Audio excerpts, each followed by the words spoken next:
Imagine being told that time itself, the very thing that rules every second of your life, doesn't exist in the way you think once you cross the threshold of death.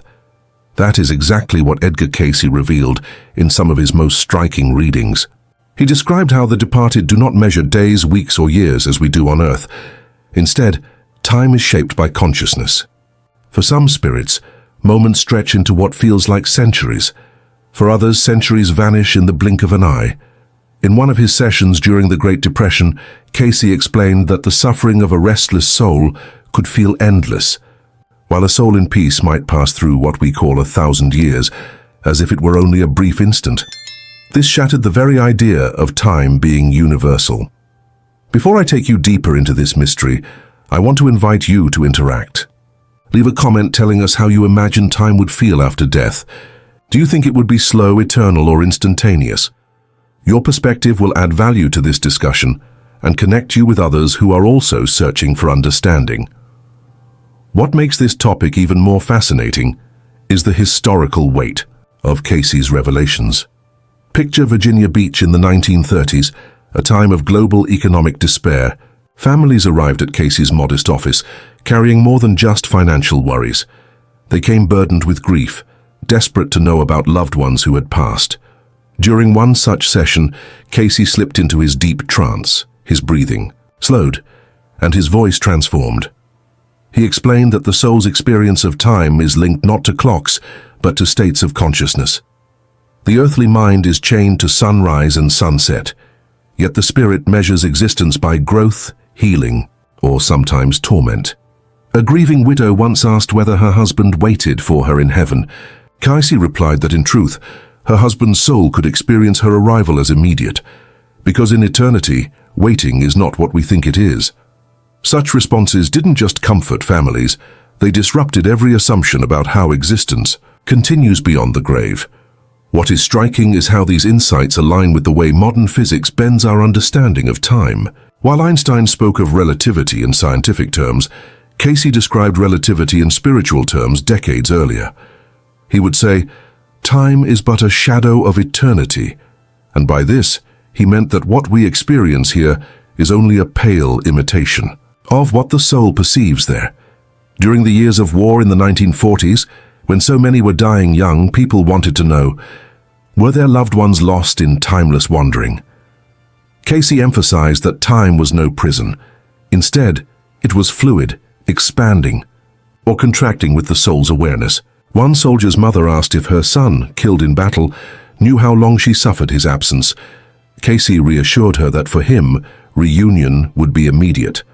The boundary between now and later dissolves once the soul leaves the body. This idea that eternity doesn't tick like a clock carries a challenge for us still alive. It means the way we value time here might be far more superficial than we realize. If a soul's torment makes moments last like centuries, then living with bitterness, anger, or guilt doesn't just affect us here. It shapes how long suffering feels after we die. On the other hand, cultivating peace, forgiveness, and spiritual awareness here might allow our soul to transcend time altogether. Imagine how different you would live if you knew that your choices today determine not only how your afterlife unfolds, but also how long it feels once you're there. This was the urgency behind Cayce's words, especially in those quiet evenings in Virginia Beach when families sat trembling in his small office. They weren't just hearing about a different world, they were hearing about the laws that would govern their own existence when their final day arrived. Cayce often reminded those who came to him that the biggest mistake we make on earth is to assume that time is absolute. He would emphasize that time is only an illusion of the material plane. In one of his most impactful readings from 1932, requested by a family grieving a child lost too soon, he explained that the boy's soul did not experience years of waiting for reunion. To the departed, love collapses time. The child's awareness of his parents was immediate, alive, and constant. This meant that while the parents felt the aching slowness of grief day after day, their son's soul perceived no such separation. For him, the next moment of embrace was already unfolding in eternity. This kind of teaching gave hope during an age of despair, yet it also forced people to rethink what death really is. It wasn't just the end of a clock's ticking. It was the release into a dimension where time bends, stretches, and dissolves into something the human brain can hardly grasp. During the Second World War, thousands of letters poured into Cayce's Virginia Beach headquarters. Mothers, wives, and children longed to know whether their loved ones who had perished overseas were waiting in anguish. Cayce's replies were astonishing. He said that what seemed like years of absence here on Earth could be, for the soul, the time of a single heartbeat. He often used metaphors that were deeply human. For instance, he compared earthly time to the shadow of a tree swaying in the wind. The shadow shifts constantly, but the tree itself, the eternal consciousness, remains steady. Just as shadows are temporary, so is our way of counting hours. The reality of the soul is beyond these measures. These words were not abstract philosophy. They came during sessions that determined how families understood their tragedies and how they would heal. Many left his office no longer fearing that their loved ones drifted alone in some endless corridor of waiting. Instead, they carried the certainty that reunion was always closer than they imagined. One of the striking things about Cayce's work is how he integrated this view of time with the idea of soul growth. He explained that while clocks and calendars vanish in the afterlife, development still matters. A soul who resists growth can feel what we would call delay. That delay is not counted in minutes or years, but in the weight of consciousness. Imagine being caught in regret so strong that each thought feels eternal. For that soul, progress can seem impossibly slow. By contrast, a spirit aligned with forgiveness and compassion can move forward as if timeless. This perspective brought urgency to how Cayce urged people to live. He would tell them that resentment and hatred didn't just poison the body, they trapped the soul in illusions of endless suffering after death. It was not punishment, but natural law. Consciousness itself shapes how long experience feels, whether painfully stretched or blissfully immediate. It is also remarkable how Cayce placed these teachings within a broader cosmic vision. He would sometimes speak of the soul's journey not only on Earth, but across different dimensions of existence. Here again, time was relative. In certain planes, what we call a millennium could pass in the blink of an eye. In others, what feels like a moment to us could unfold as a vast age for the soul. He made it clear that time is not universal, but experiential. Each plane of existence carries its own vibration, and with each vibration comes a different sense of duration. These insights weren't designed to satisfy curiosity alone. They were practical, meant to transform how we live in the here and now. Because if we accept that eternity does not count time as we do, then clinging to regret, fear, or bitterness here is like planting seeds of endless delay for our own spirit.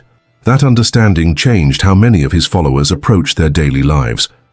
Among the most profound moments in Cayce's career were those sessions when people asked about the interval between death and rebirth. They wanted to know, does the soul wait centuries before returning, or is reincarnation immediate? Cayce's answers carried a depth that startled even his longtime stenographer, Gladys Davis. He explained that the measure of waiting is not chronological, but vibrational.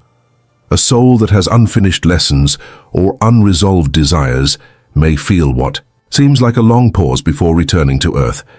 Yet another soul, ready and aligned, may pass through that interval almost instantly. He warned that asking how many years is the wrong question. Instead, the true inquiry should be, how much growth occurred in the soul's consciousness? For some, 1,000 years of human history might pass, while their soul experiences no delay at all. For others, only a few Earth decades may unfold, yet the soul feels trapped in a heaviness that seems eternal. In one documented case during the early 1940s, a woman grieving her father asked whether he had reincarnated already. Cayce, in trance, responded that the father's soul was still in a state of review, absorbing lessons from the life just ended. But Cayce clarified something extraordinary. For the father, this period did not feel like years of waiting.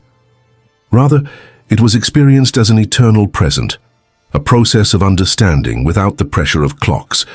The woman later testified that this explanation lifted her fear, because it revealed that her father was not stuck in boredom or longing, but engaged in meaningful growth beyond time.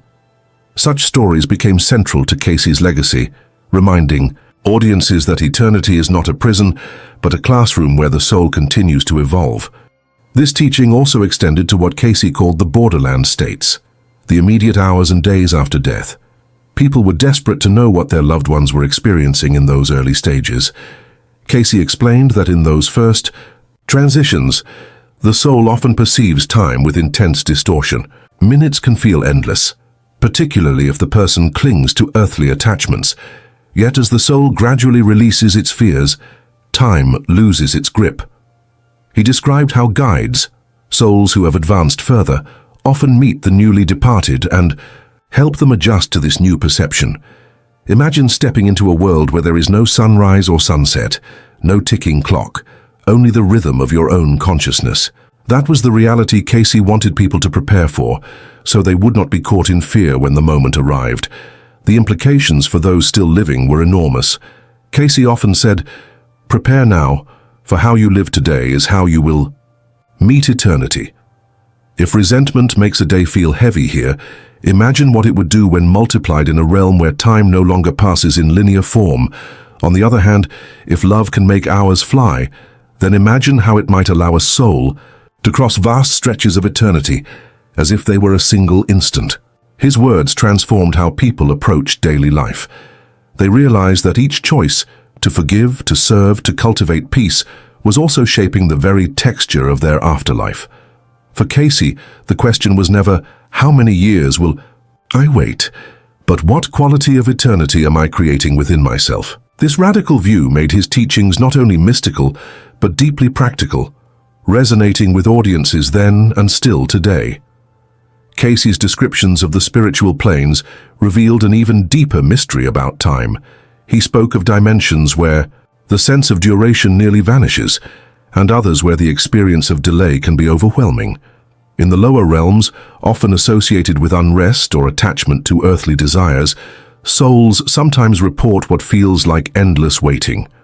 For example, in a reading given to a family struggling with a relative lost in despair, Cayce explained that the man's soul was perceiving time stretched into what seemed to him like centuries, even though only a few months had passed on Earth. The suffering magnified every moment, making them feel unbearably long. In contrast, in higher planes of light and harmony, 1,000 years could pass on Earth, yet the soul might experience it as only a fleeting instant. This was Cayce's way of teaching that consciousness is the true clock of the universe, and that the afterlife is shaped not by physical rotations of the earth, but by the vibrations of the spirit. During the 1930s and 40s, these revelations were not abstract ideas. They carried weight for families desperate to understand where their loved ones were. In Virginia Beach, people gathered in a small room while Cayce entered his trance, and through his voice, they heard answers that redefined their grief. A woman mourning her child was told that the child's soul did not feel the weight of years, but was already immersed in the reality of reunion. Another grieving man was reassured that his brother, killed in battle, had moved into a dimension where time was measured only by love and growth, not by days or months. The comfort came not from promises of quick return, but from the understanding that eternity was alive and present, not stretched out into a monotonous wait. Cayce's words showed that we must unlearn our obsession with calendars because they belong only to the physical world. He even extended these teachings into the realm of reincarnation. When people asked whether they would meet loved ones again in the next life, Cayce explained that timing was not about Earth years but about readiness. Some souls might reincarnate quickly because their lessons aligned with immediate return. Others might remain in spiritual realms for what, in Earth terms, would be centuries, yet in their own awareness, no sense of delay existed. This truth dismantled the idea of waiting as we know it. To the soul, existence was continuous and purposeful, without the boredom of counting hours. Each stage was an unfolding of consciousness, where past, present, and future blurred into a single movement of growth. Such a vision carried extraordinary implications. What we call history might be only a moment in eternity, and what we call a lifetime might be just a breath in the vast continuum of the soul. This insight challenged even those who came to Cayce with skepticism. Some questioned whether these teachings were comforting metaphors rather than truths, but Cayce always insisted that these were not inventions. He drew them from direct access to the Akashic records, which he described as a universal memory field, where every thought, action, and intention was recorded beyond time. There, he said, the soul can perceive all lifetimes at once, as though flipping through a book where every page is open simultaneously. Time, as we know it, disappears in that state of consciousness. Imagine walking into a library where all books are not arranged in sequence, but exist side by side, readable in a single glance. That was how Cayce portrayed the soul's experience beyond the veil. It was both a comfort and a challenge. A comfort because it meant nothing was ever truly lost, and a challenge because it meant our actions now echo across eternity in ways we can barely comprehend. For Cayce, the link between spiritual time and the Akashic records was inseparable. He described the records as a dimension outside of chronological sequence, where the soul could perceive all of its incarnations, lessons and choices simultaneously. In one session during the early 1930s, a client asked why he felt haunted by a fear that seemed older than his current life. Cayce explained that the fear was not only from childhood experiences, but also from choices in a previous incarnation. He then added something crucial. The soul was perceiving these memories outside of Earth's timeline, experiencing the past as though it were unfolding now. That was the essence of spiritual time, an eternal present in which the lessons of all lives remain accessible. This insight revealed why trauma, growth, and healing could transcend centuries. What we believe to be long ago is still alive in the vibration of the soul until it is resolved. Such teachings had practical consequences for people seeking guidance. Cayce urged his clients to see their struggles not as isolated moments, but as part of a continuous stream of growth. He would explain that if anger or resentment was not released here, it would follow the soul beyond death, making moments feel like endless burdens. Conversely, acts of kindness and forgiveness had the power to dissolve time, moving the soul swiftly into peace. One grieving mother, after hearing Cayce's words, remarked that she no longer feared the decades she might spend alone on Earth. To her, knowing that her child did not count time as she did, meant that reunion was not far away. It was immediate in the higher sense of eternity. This understanding reshaped how many people in Virginia Beach approached their daily lives. They began to see forgiveness, compassion, and spiritual practice not as optional virtues, but as preparation for navigating eternity itself. What is striking is that Cayce often framed these ideas using language his audiences could grasp in an age dominated by science and war.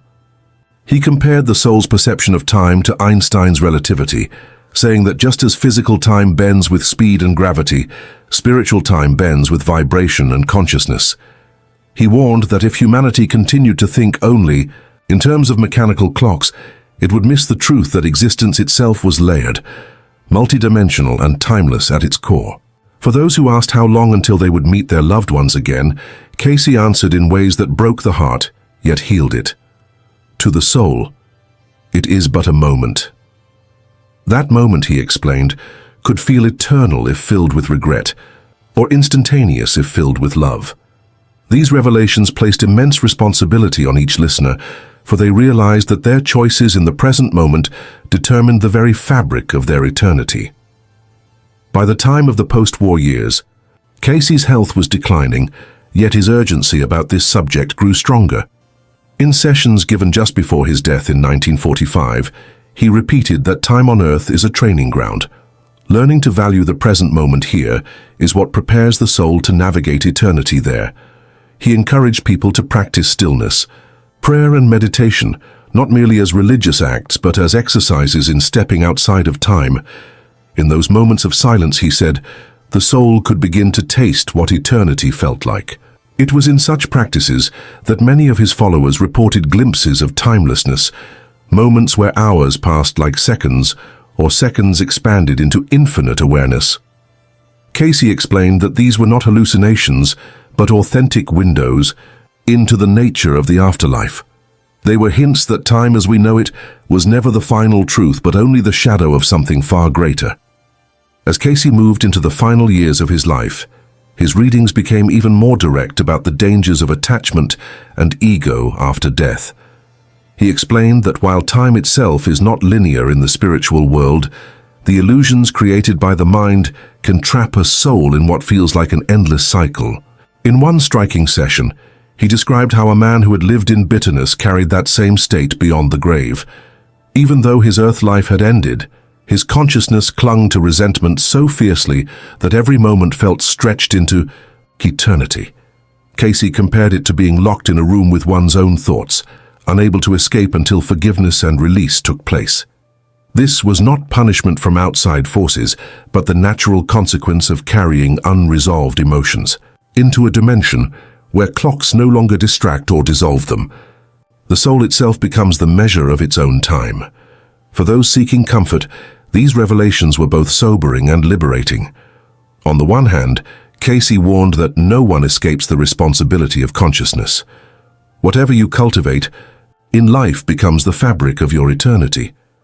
On the other hand, he assured his clients that transformation is always possible, even beyond death.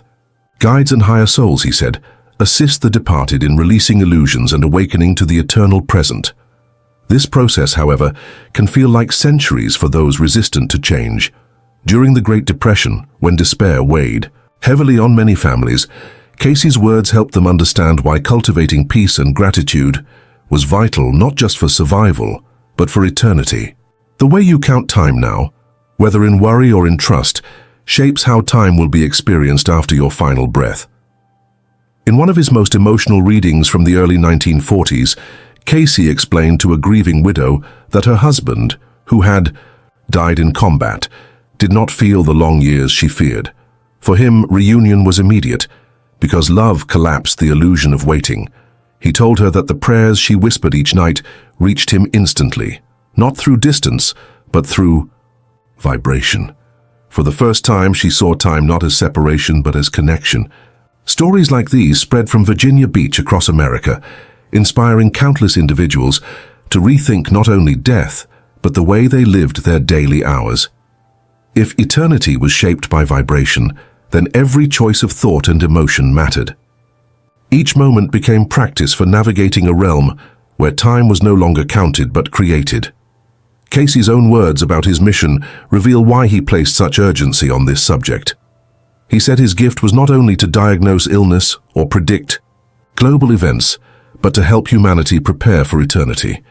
That preparation meant realizing that time here is fleeting, but how you use it determines your experience beyond. He urged people to release bitterness, to forgive quickly, and to live with compassion, because these actions were the tools that freed the soul from the weight of false time after death. As his body weakened in 1944, he repeated to those close to him that he had seen beyond the clock of man, and that the truest freedom was discovering that eternity is now. This final lesson left an indelible mark on his followers, many of whom carried these words into their own spiritual practice for the rest of their lives. Today, Cayce's teachings about time remain more relevant than ever. In an age when we live by the clock, checking schedules, deadlines, and alarms, his voice echoes with a radical reminder: eternity is not measured in minutes. Modern seekers often revisit his archives in Virginia Beach and are stunned by how consistent his words were across decades. He never wavered. The afterlife does not unfold like a calendar. Instead, it responds to the vibration of the soul. Scientists now speak of time dilation, of relativity, of quantum states where past and future blur. But Cayce had already described this principle in spiritual terms long before physics gave it language. He showed that consciousness itself bends. Time, and that after death, our inner state defines whether eternity feels like torment, peace, or instant reunion with those we love. This changes everything about how we live. If eternity is shaped by our inner life, then every act of forgiveness, every prayer, every moment of gratitude is not wasted. It is training for timelessness. For those who asked, "What happens to me when I die? How long will I wait?" Cayce offered the same response. The soul does not wait the way humans think. Waiting belongs to the body, to the rotation of earth and the movement of shadows. The soul moves in rhythms of growth and harmony, not in hours or years. And that means we carry immense power in the present moment. By choosing peace, we free ourselves not only here, but also in the eternal realms. By choosing resentment, we imprison ourselves in illusions of endless delay. This was Cayce's warning and his hope, that humanity would awaken before death to the truth that time is not a tyrant, but a mirror of consciousness. Those who grasped this teaching in his lifetime often testified that it transformed their grief, their fears, and even their illnesses.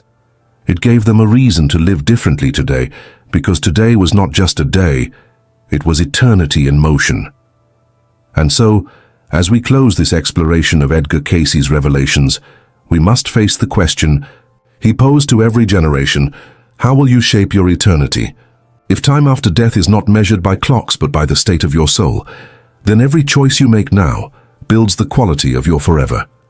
Imagine carrying resentment into a realm where it stretches endlessly. Imagine carrying love into a realm where it collapses time into immediate reunion. That is the power you hold.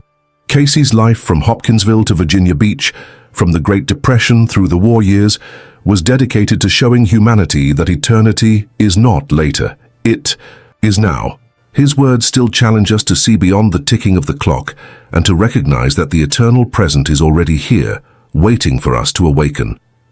If this message touched you, take a moment to reflect. How do you personally imagine eternity? Does it feel like waiting, or does it feel like presence? Share your thoughts in the comments. Your voice may bring comfort to someone else who is searching for answers. And if you found value in these revelations, join our community by subscribing, sharing this video, and helping others discover the wisdom of Edgar Cayce. Because together, by exploring these mysteries, we prepare not just for death, but for life in its truest, eternal form. In 1944, Edgar Cayce's stenographer stopped typing mid-sentence during reading 575612 because what came through about dying in your sleep was so shocking that even she couldn't believe what she was hearing. In over 14,000 documented readings, Cayce uncovered secrets about consciousness that most people will never discover in their lifetime. And what I'm about to share with you has been hidden in the archives of the Association for Research and Enlightenment in Virginia Beach for over 80 years. Before we dive deep into these revelations, make sure to hit that subscribe button and ring the notification bell, because what you're about to learn from Cayce's actual documented readings will transform your understanding of death, sleep, and the journey of your soul forever. This isn't speculation or theory. These are word-for-word transcripts from the most thoroughly documented psychic in American history. Have you ever wondered why some people seem to die so peacefully in their sleep, while others struggle? Have you ever felt like you were somewhere else entirely during a deep dream, only to wake up wondering if it was real? Have you ever had the strange sensation of floating above your body during sleep? Cayce's readings reveal that these experiences are more connected than you could ever imagine, and they're actually preparing you for something far greater than you realize. In the next hour, I'm going to share with you 7 documented revelations from Edgar Cayce's readings that will change how you see sleep and death forever. First, the shocking truth about what your consciousness actually does when your body sleeps, and why this matters for your spiritual evolution. Second, a documented case from reading 136-18 that proves death during sleep isn't what you think it is. Third, the forbidden knowledge about why some souls choose to transition during sleep and what this means for their spiritual advancement. Fourth, Cayce's revelations about the silver cord and how it functions during sleep versus death. Fifth, documented cases of people who communicated with deceased loved ones during their final sleep before dying. Sixth, the connection between meditation practices and peaceful death during sleep. And seventh, practical methods Cayce provided for preparing your consciousness for eventual spiritual transition. But first, let me tell you about something that happened in Virginia Beach in 1944 that shocked even Cayce's most trusted stenographer, Gladys Davis, a woman who had transcribed thousands of readings and thought she had heard everything. During reading 575612, Edgar Cayce was asked about a woman named Helen Morrison who had died peacefully in her sleep after years of illness. What came through during this reading was so unexpected that Gladys actually stopped typing mid-sentence and looked up at the people in the room with wide eyes. Cayce revealed that this woman's soul had been preparing for transition for months, using her sleep state to gradually acclimate to higher spiritual dimensions. But here's what made everyone in that room gasp. Cayce explained that Helen had been attending what he called soul school during her sleep for over 6 months before her physical death. During these nocturnal journeys, her consciousness would travel to spiritual realms where advanced souls taught her about the transition process, showed her the beauty of the afterlife, and helped her release any fears about leaving her physical body. But wait, here's where it gets incredible.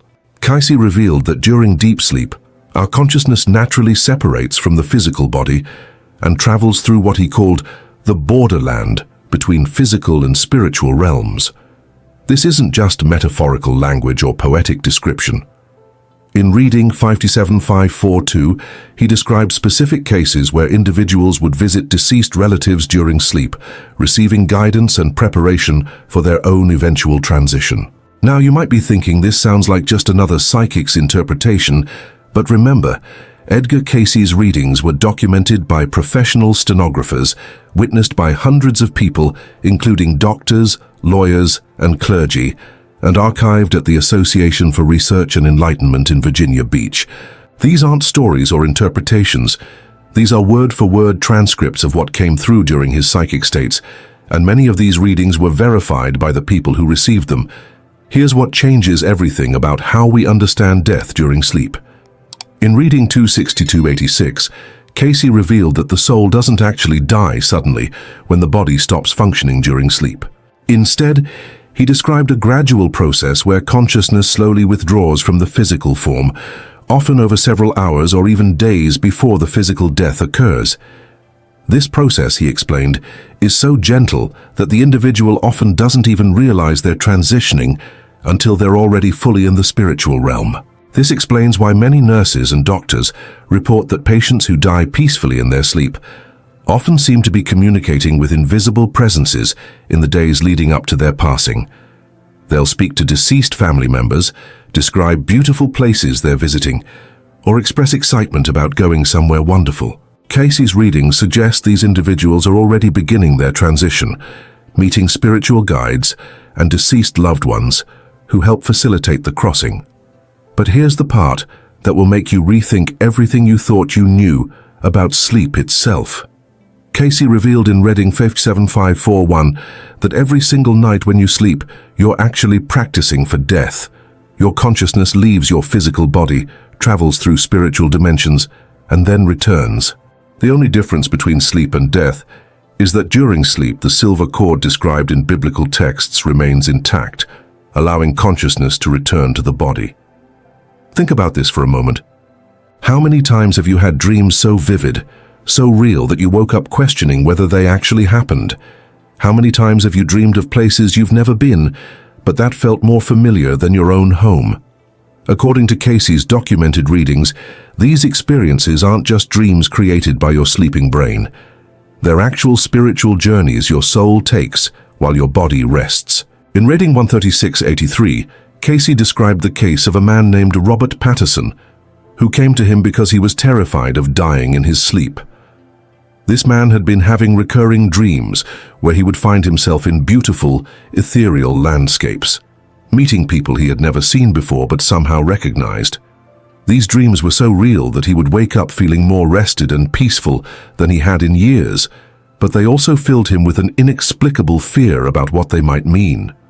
Cayce revealed that Robert's soul was naturally gifted at conscious projection during sleep, and what he was experiencing were actual visits to spiritual realms where souls go after physical death. The people he was meeting were advanced souls who were teaching him about higher dimensions of existence. Rather than being something to fear, these experiences were actually preparing Robert for his own eventual spiritual evolution. But wait, there's something even more remarkable that Cayce revealed about why some souls choose to transition during sleep. In reading 1968-2, he explained that dying during sleep is often a soul's way of avoiding the trauma and fear that can interfere with a smooth spiritual transition. The soul, working through the subconscious mind, actually orchestrates the timing of physical death to occur during sleep, when the conscious mind's fears and resistance are at their lowest. This changes everything about how we should view death during sleep. Rather than seeing it as random or unfortunate, Cayce's readings suggest it's often a sign of spiritual wisdom and preparation. The soul, in its infinite wisdom, chooses the path of least resistance for its transition to higher dimensions of existence. Let me share with you one of the most documented and verified cases from Cayce's files that proves this point. In 1943, a woman named Margaret Thompson approached Cayce because her elderly father, William, had been having what she described as visitation dreams for several months. In these dreams, her deceased mother, Sarah, would appear to him, showing him beautiful gardens and peaceful places, always encouraging him not to be afraid of what was coming. During reading 397615, Cayce revealed that Sarah's spirit was indeed visiting William and preparing him for his own transition. Cayce explained that Sarah was showing William the spiritual realms where they would be reunited, helping him understand that death was not an ending, but a beautiful beginning. 3 weeks after this reading, William died peacefully in his sleep, with a smile on his face that his daughter said looked like he was greeting an old friend.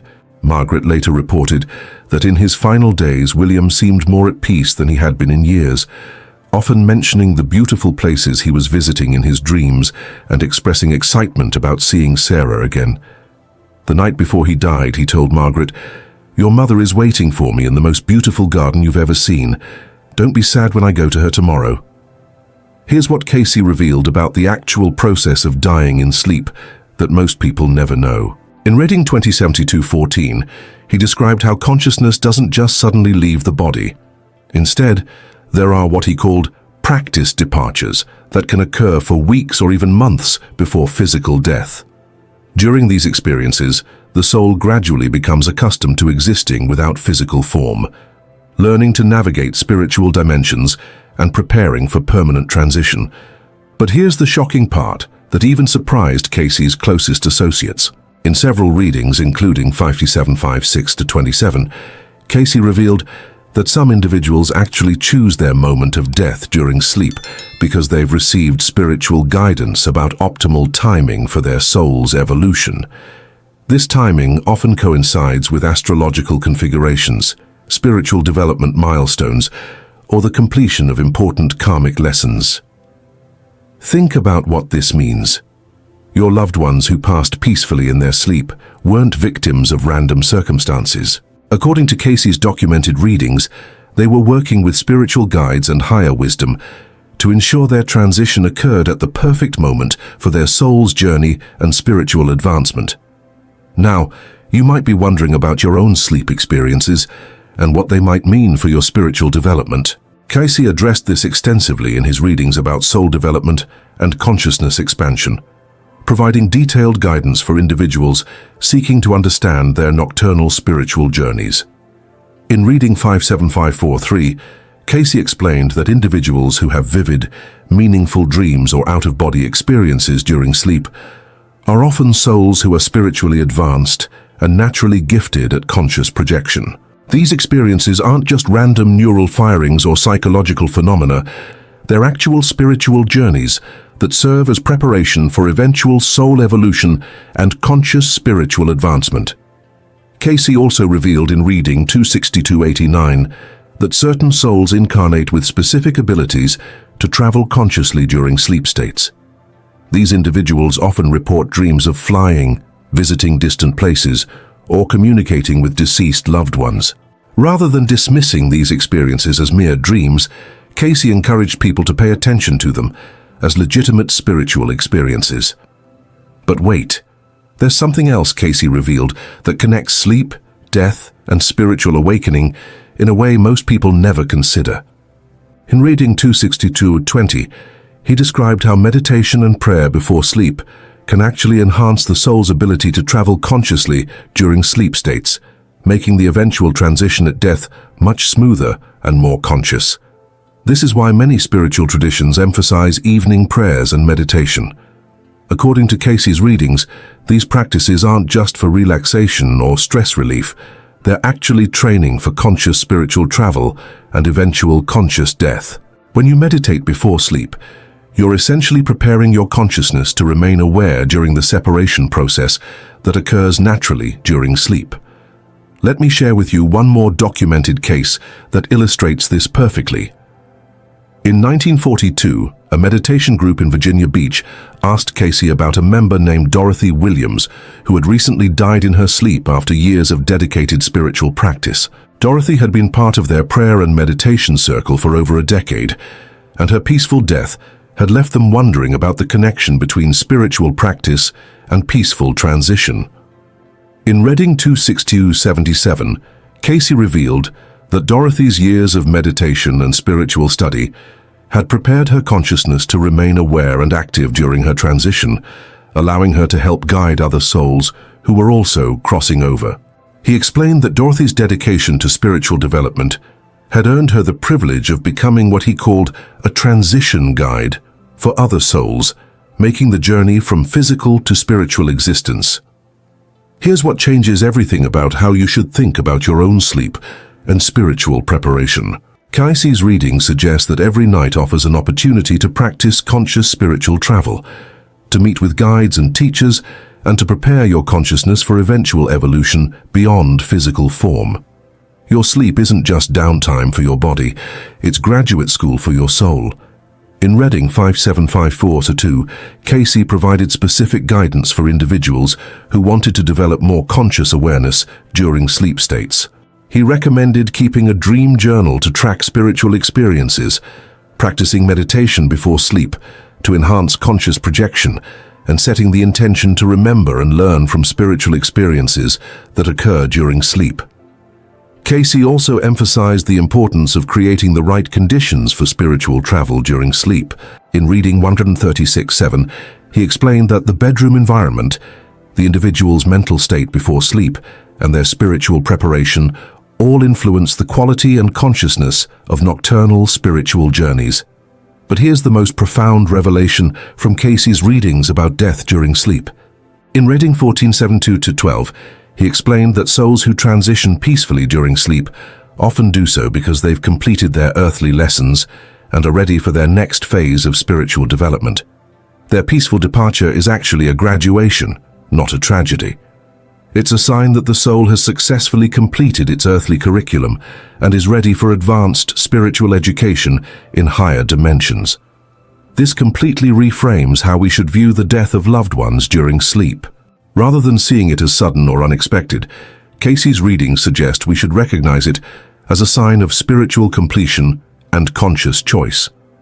The soul, in its wisdom, has determined that its earthly lessons are complete and has chosen the gentlest possible method of transition.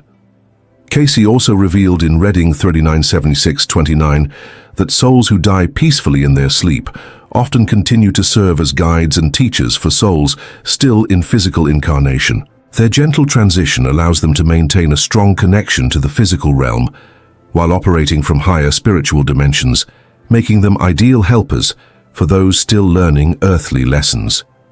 Now, let's explore what Cayce revealed about the silver cord and its role in sleep versus death. In Reading 5754-8, he described the silver cord as the energetic connection that allows consciousness to travel outside the physical body during sleep while maintaining the ability to return. This cord, he explained, is mentioned in biblical texts and is a real energetic phenomenon that connects the physical body to the spiritual body. During sleep, the silver cord stretches to allow consciousness to travel great distances while remaining connected to the physical form. During death, this cord is consciously severed by the soul when it's ready to permanently transition to spiritual existence. Cayce revealed that this severance is always a conscious choice made by the soul, never an accident or random occurrence. In Reading 2622-15, Cayce described cases where individuals experienced near-death situations during sleep, but were pulled back to physical existence because their silver cord remained intact and their soul determined that their earthly mission wasn't complete. These individuals often reported traveling through tunnel-like passages toward brilliant light, meeting deceased loved ones, and being told it wasn't their time to stay.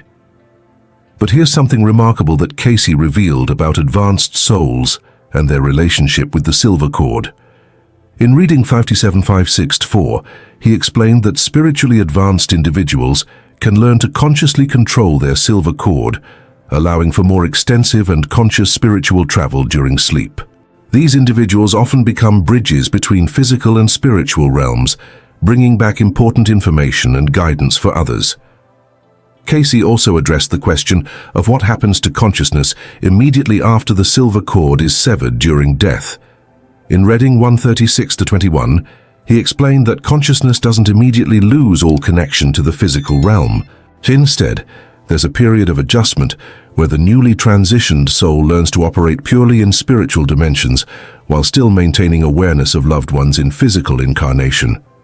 This adjustment period, Cayce revealed, is why many people report sensing the presence of recently deceased loved ones, receiving signs or communications, or feeling their guidance during difficult times. The newly transitioned soul is learning to communicate from spiritual dimensions while offering comfort and support to those still in physical existence.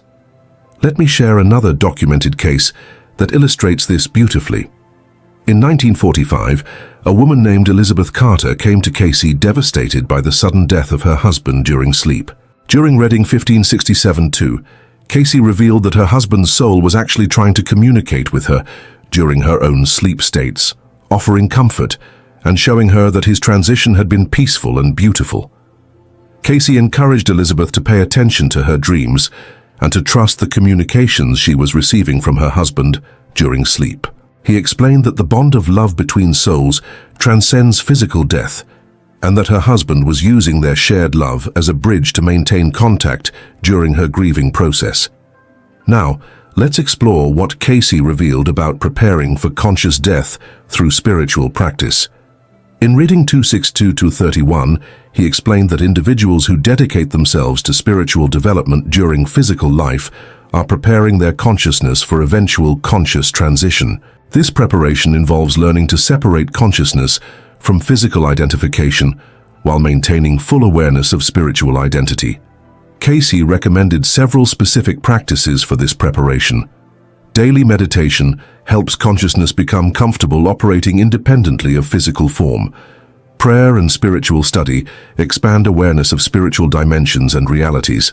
Service to others develops the soul qualities needed for advanced spiritual existence. And conscious dream work during sleep provides practical experience in spiritual travel and communication. In reading 5754-11, Cayce revealed that souls who die consciously during sleep often do so because they've mastered these spiritual practices during their lifetime. Their conscious death becomes the final demonstration of their spiritual development, showing that they've learned to identify with spiritual rather than physical existence. But here's something that might surprise you about Cayce's teachings on death during sleep. In reading 1968-7, he revealed that some souls specifically choose incarnations where they will transition during sleep because this method of death allows them to serve as examples and teachers for others. Their peaceful transitions help reduce fear of death in those who witness or learn about their experience. These souls, Cayce explained, often incarnate with specific missions to demonstrate the beauty and peace of conscious spiritual transition. Their lives and deaths serve as teaching tools for others who are developing spiritually and learning about the true nature of existence beyond physical form. Cayce also addressed the question of timing in death during sleep. In reading 3976-8, he revealed that the timing of death during sleep is never random, but is always coordinated with spiritual law and the soul's evolutionary needs. This timing often coincides with completion of karmic obligations, achievement of spiritual milestones, or optimal conditions for the soul's next phase of development. As we near the conclusion of this exploration of Edgar Cayce's most profound teachings about death during sleep, let's consider the practical implications of these revelations for your own spiritual development and preparation. According to Cayce's readings, you can begin preparing now for your eventual conscious transition by developing the same practices that help consciousness travel during sleep. Regular meditation, spiritual study, service to others, and conscious attention to your dream experiences all contribute to your soul's readiness for eventual spiritual graduation. In reading 26244, Cayce emphasized that death is not something to fear, but something to prepare for consciously and joyfully. He described it as the soul's graduation from elementary school to advanced spiritual education in higher dimensions of existence. Cayce also revealed that souls who prepare consciously for death during their lifetime often experience more beautiful and expanded spiritual existence after transition. Their preparation allows them to immediately access higher spiritual realms and more advanced forms of service to other souls. Remember, according to America's most documented psychic, death during sleep isn't random, it isn't tragic, and it isn't something to fear. It's often the choice of wise souls who have completed their earthly lessons and are ready for their next great adventure in spiritual existence. The next time you lay down to sleep, remember that according to Edgar Cayce's 14,000 documented readings, you're not just resting your body. You're embarking on a spiritual journey that serves as preparation for the ultimate adventure of consciousness, your eventual conscious transition to purely spiritual existence. Your sleep isn't just downtime, it's training time for your soul's eternal journey. Every night you're practicing the skills you'll need for your final graduation from physical existence to unlimited spiritual life. If this exploration of Edgar Cayce's documented readings has opened your mind to new possibilities about consciousness and spiritual evolution, make sure to subscribe to our channel and hit that notification bell. Share this video with anyone who's ever wondered about the deeper meaning of sleep and death, and let me know in the comments about any vivid dreams or spiritual experiences you've had during sleep. Your experiences might be more significant than you ever imagined, and they could be preparing you for the greatest journey of all. Remember, according to Edgar Cayce's 14,000 documented readings housed in the Association for Research and Enlightenment in Virginia Beach, death isn't an ending. It's a conscious graduation to a higher form of existence, and sleep is your nightly practice session for that ultimate spiritual adventure. Every night you're being prepared for the most beautiful journey your soul will ever take.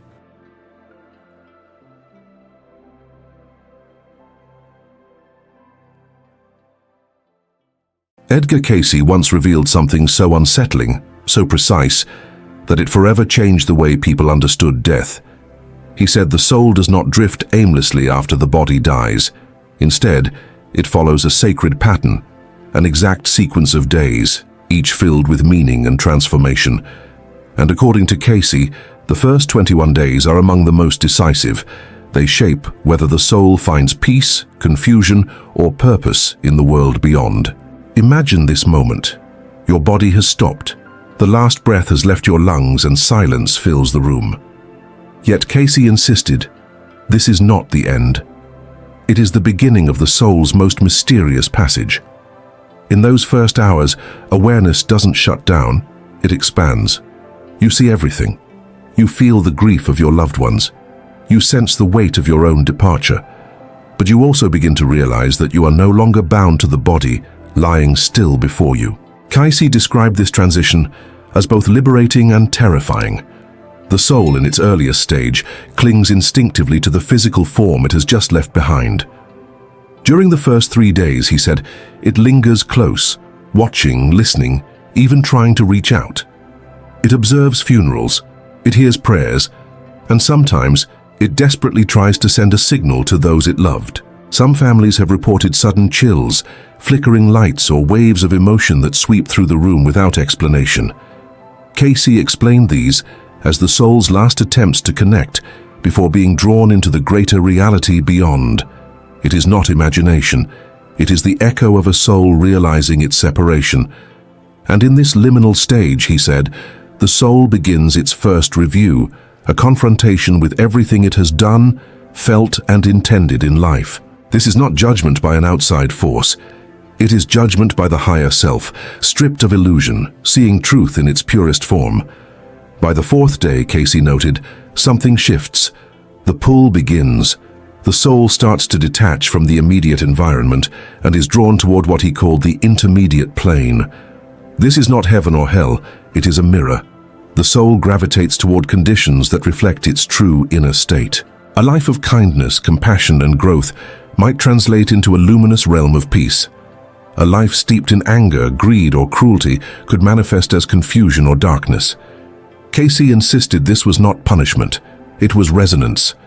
The soul attracts the environment that mirrors what it has carried within, and in this place guides appear, familiar presences, souls encountered in previous incarnations, or higher beings that radiate calm.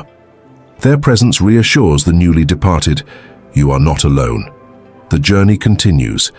It is here, in these early days, that the soul begins to understand that death is not silence, but awareness unfolding in a new dimension. As the days progress toward the end of the first week, Cayce said, the soul encounters other spirits. Some are relatives, others are strangers traveling their own paths. Communication here is not with words, but with thought. Telepathy, Cayce explained, is the universal language of the afterlife. In this realm, emotions and thoughts are visible. They shape surroundings. If the soul carries guilt, it may experience environments filled with heaviness or shadows. If it carries love, it is wrapped in warmth and light. According to Cayce, this is when many souls learn a profound truth. Consciousness creates reality. What you think and feel does not just remain inside, it becomes the very landscape you inhabit. For some, this realization is liberating. For others, it is haunting. Souls who cannot let go of regret or anger may remain entangled in this intermediate state, held back by their own unresolved emotions.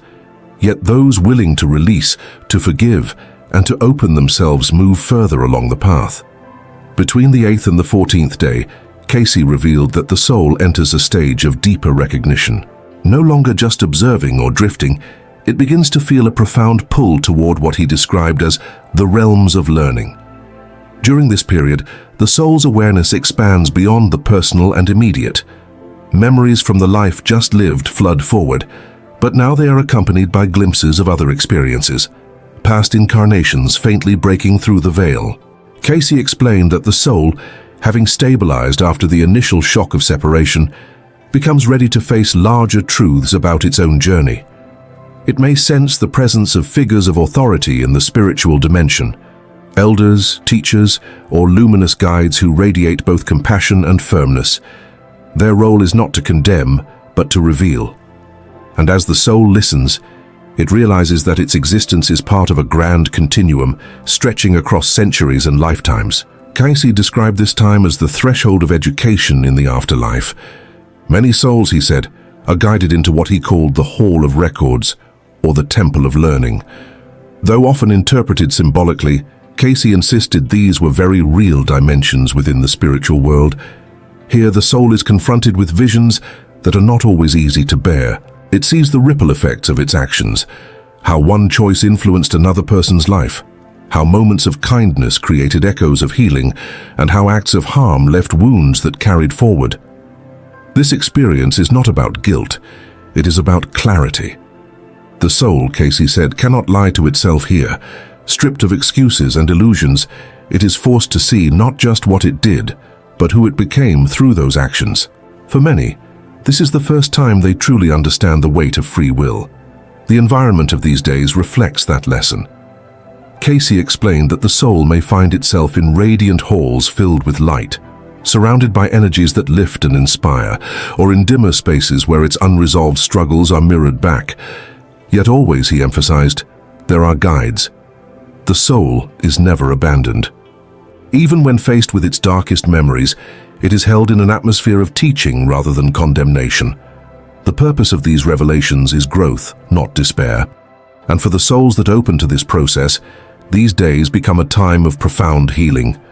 They begin to recognize patterns stretching across lives, mistakes repeated, lessons postponed, but also victories achieved and love expressed. The awareness of continuity grows stronger. The soul begins to grasp. Nothing is wasted. Every moment, every choice has been part of a larger design. By the second week, Cayce said, the soul often hears what he called a calling. This is not a sound, not a voice in the air, but a deep inner knowing.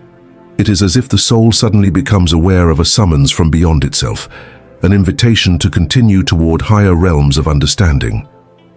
Some souls resist this pull, still clinging to earthly attachments, relationships, or unfinished desires. Others follow it eagerly, sensing that it leads to greater truth. According to Cayce, this calling draws the soul closer to its soul group, the cluster of spirits with whom it has shared countless lifetimes. The recognition of these familiar presences brings comfort and belonging. For the first time since death, the soul feels not only guided, but embraced, part of a community that transcends a single incarnation. From the 15th day onward, Cayce explained, the soul reaches a critical threshold. This stage is not about clinging to memories of the life just lived. It is about preparing to integrate them into the broader arc of existence. He said that by the 3rd week, the soul begins to remember not only its most recent journey on Earth, but also threads from other incarnations. These are not vague flashes, but vivid realizations that link past and present into a single continuum. Some souls are shaken as they see how unresolved lessons echo across centuries. Others are uplifted as they witness the long chain of growth, love, and service carried from life to life. Cayce emphasized that this remembrance is not random. It has purpose. The soul is shown exactly what it needs to understand at this stage, no more, no less. And through this unveiling, it begins to sense the larger design of its evolution. The atmosphere of these days is one of revelation. Cayce describes souls being guided into what many later interpreted as the Temple of Wisdom, a dimension where higher beings unveil the deeper structure of existence.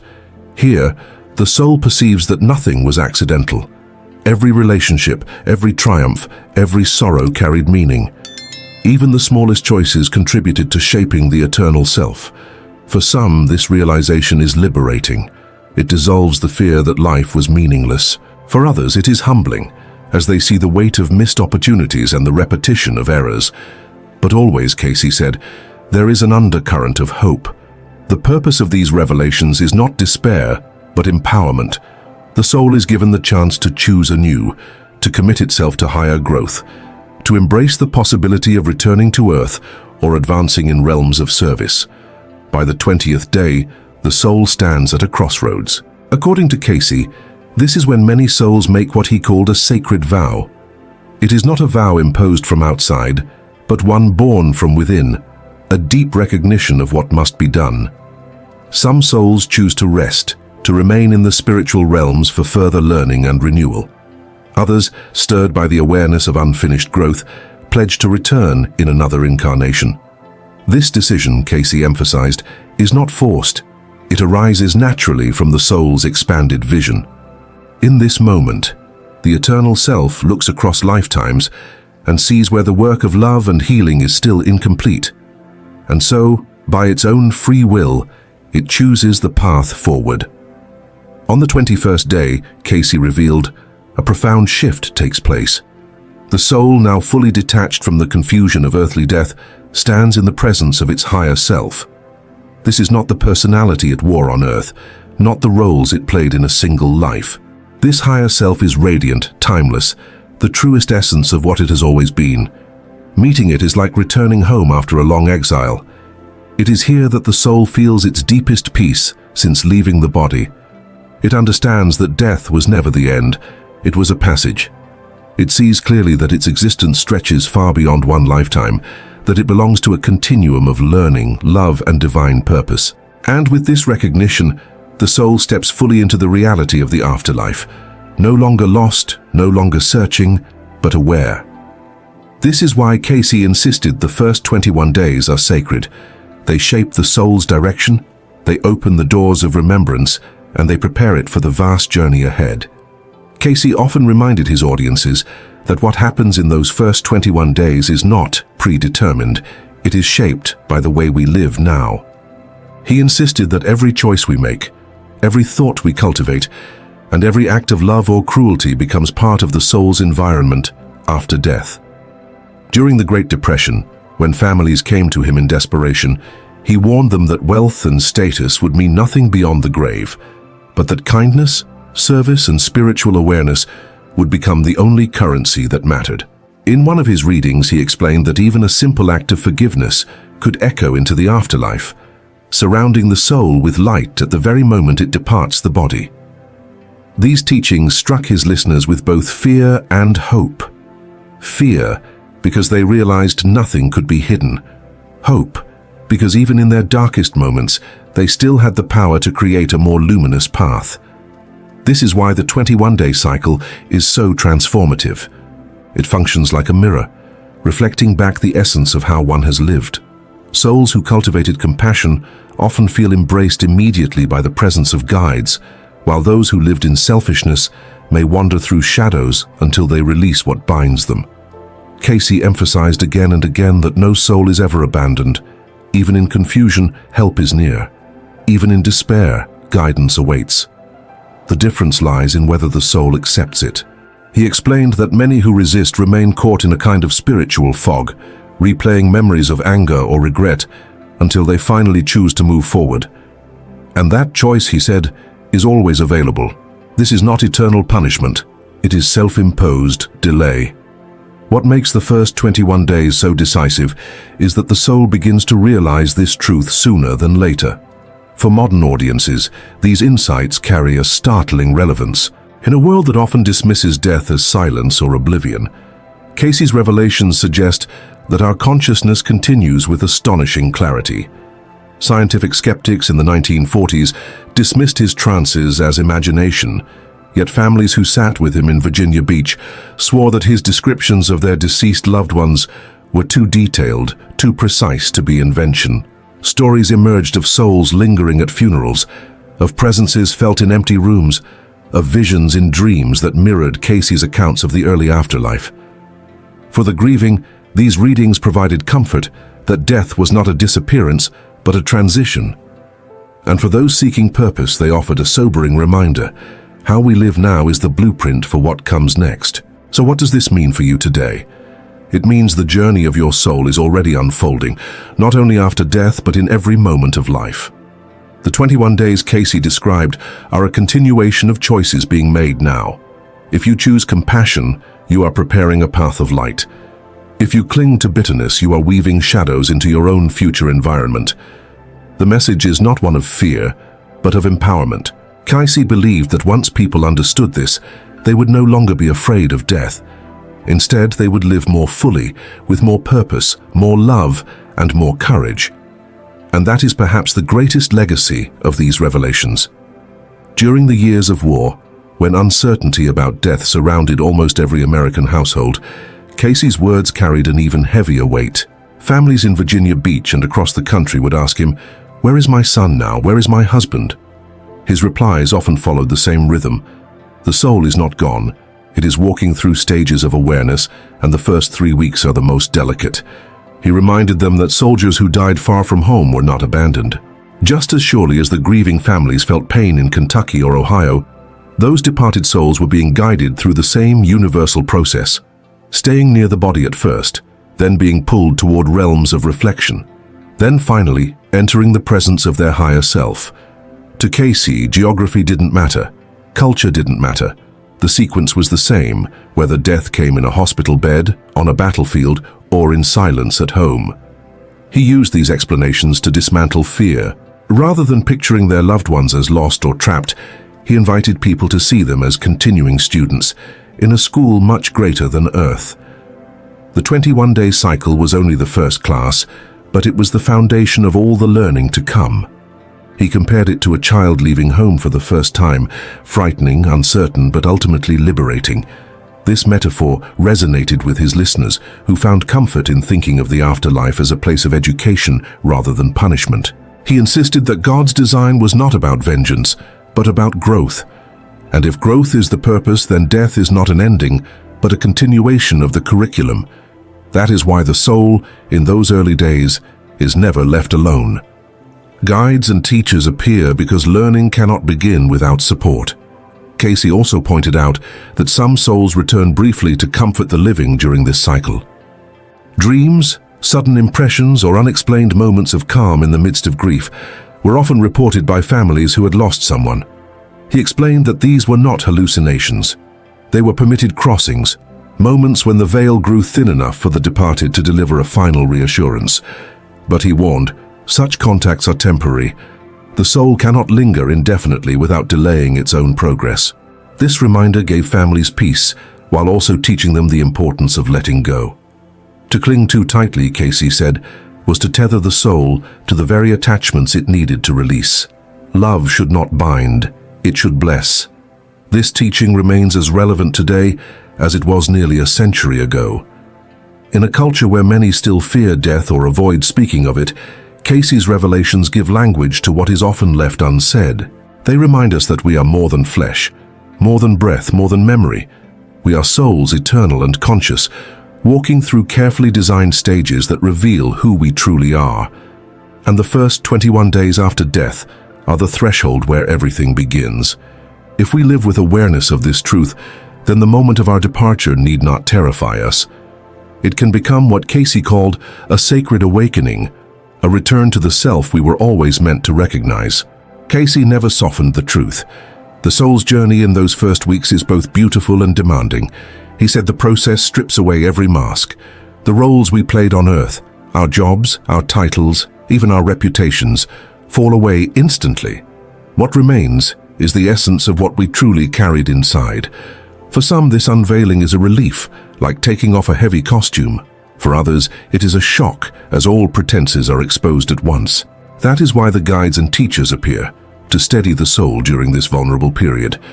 Their task is not to punish, but to remind, not to scold, but to point the way forward. And every soul, Cayce assured, no matter how broken or burdened, is offered this guidance. None are forgotten. None are left in darkness without a hand reaching through. The only question is whether the soul will recognize and accept that help. It was in the context of ordinary people, farmers in Kentucky, mothers in Virginia Beach, workers worn down by the Depression, that Cayce delivered these insights. They were not abstract theories, they were answers to desperate questions. He explained that when a loved one dies, the prayers of the living become like signals of light reaching across the divide. Souls in the 21-day passage feel them. They are strengthened by them. That is why Cayce encouraged families not to despair, but to pray, to hold thoughts of peace and release. These thoughts, he said, are like bridges, helping the soul cross more easily into the realm where its higher self waits. Imagine what that means. Your silent prayer, your whispered goodbye, your tearful blessing. They are not empty gestures. They are currents of real power that shape the environment your loved one experiences in the afterlife. By the end of the third week, when the soul stands before its higher self, all of this converges. The life lived, the memories reviewed, the lessons revealed, the calling heard, the soul group embraced. All of it culminates in a single moment of clarity. And in that clarity, the soul decides rest, return, or rise. This is why Cayce insisted that life on earth matters so deeply. The way we live today is the material our soul must work with tomorrow. Every kindness becomes a light. Every cruelty becomes a shadow. And in the 21st day, when we face ourselves without illusion, these lights and shadows form the reality we cannot escape. The good news, Cayce said, is that we are always free to choose differently. Every soul is given another chance, another path, another step toward wholeness. Death does not end choice, it magnifies it. So when we speak of the mystery of the first 21 days, we are not speaking of something distant or irrelevant. We are speaking of your journey, my journey, the journey of every human who will ever live. Cayce's revelations do more than describe the afterlife. They challenge us to live with more intention now, to forgive more readily, to love more fiercely, to serve more humbly, because all of it will be waiting for us when our own moment arrives. That is the sacred weight of these teachings. They are not meant to frighten us, but to awaken us to the eternal truth, that we are spiritual beings, temporarily clothed in flesh, destined for a passage far greater than any earthly chapter. Now that you understand what Cayce revealed about the first 21 days after death, the question turns back to you. What are you doing today that your soul will carry into that journey? Cayce insisted that nothing is wasted. Every moment of kindness becomes light in the afterlife. Every act of forgiveness becomes a bridge. Every thought of love becomes a shield. And the opposite is also true. Resentment, cruelty, and selfishness do not vanish when the body dies. They travel with the soul and shape what it experiences in those sacred weeks. The good news is that you are not powerless. Right now, in this very moment, you are writing the script your soul will live after death. And knowing this truth should not fill you with fear, it should fill you with purpose. Because if the afterlife is a mirror, then every loving choice today polishes that mirror with light. So the invitation is simple. Live as if those 21 days begin now. Speak the words of kindness you have been holding back. Offer the forgiveness you've delayed. Share the love you thought could wait until tomorrow. Because tomorrow is never guaranteed, but the soul's journey always is. Cayce's message was never about predicting death. It was about preparing for life. Life that continues, life that evolves, life that expands beyond the grave. If these revelations stirred something inside you, let us know in the comments. We read every single one, and when your words add light to the conversation, we'll mark them with a heart as our way of saying thank you. And don't forget to subscribe, turn on the notification bell, and share this message with someone who needs it. Together, we are building a community that faces death not with fear, but with understanding, and that faces life not with despair, but with courage. Remember, the soul is eternal and the journey never ends. They say the greatest prison is the one we build inside our own soul. But what if that prison follows us beyond death? According to Edgar Cayce, one of the most documented spiritual prophets in history, the inability to forgive doesn't end when life does. It continues, echoing in the afterlife as a spiritual weight the soul cannot escape. Cayce described forgiveness not as a moral suggestion, but as a law of vibration. When we die holding anger, resentment, or guilt, our soul remains bound to the very pain we refuse to release. The act of not forgiving, Cayce said, is a chain that keeps the spirit anchored to the lower planes of existence, unable to move toward the light it seeks. Imagine reaching the other side only to discover that the person you couldn't forgive is still there, not as a punishment from God, but as a mirror of your own unfinished lesson. This isn't superstition. It's the consequence of energy, thought, and spiritual law. So let me ask you, if your life ended tonight, is there someone you still haven't forgiven? Share your thoughts in the comments below, because the truth that Cayce revealed about forgiveness might change how you see your entire life. When Edgar Cayce spoke about forgiveness, he wasn't talking about a simple moral act. He described it as a spiritual frequency, an energy that determines whether the soul rises toward divine light or remains bound to the darkness it created through resentment. To him, every thought and emotion leaves a vibration in the soul, and these vibrations are what shape the conditions of our next experience, whether in this world or beyond it. When a person dies holding anger or hatred, Cayce said, that energy becomes a wall between the soul and God's presence. It isn't God who punishes. It's the soul that imprisons itself in the very state it refused to let go of. The act of forgiveness is liberation, a release of spiritual tension that allows the divine light to penetrate where bitterness once lived. Cayce often explained that every grudge, every wound kept alive by pride, becomes a form of spiritual gravity, pulling us down toward planes where pain, confusion, and regret still dominate the atmosphere. He described the soul's passage after death as a journey through consciousness, not a place of fire but of reflection. The soul meets the energy it created, its own thoughts, emotions, and intentions.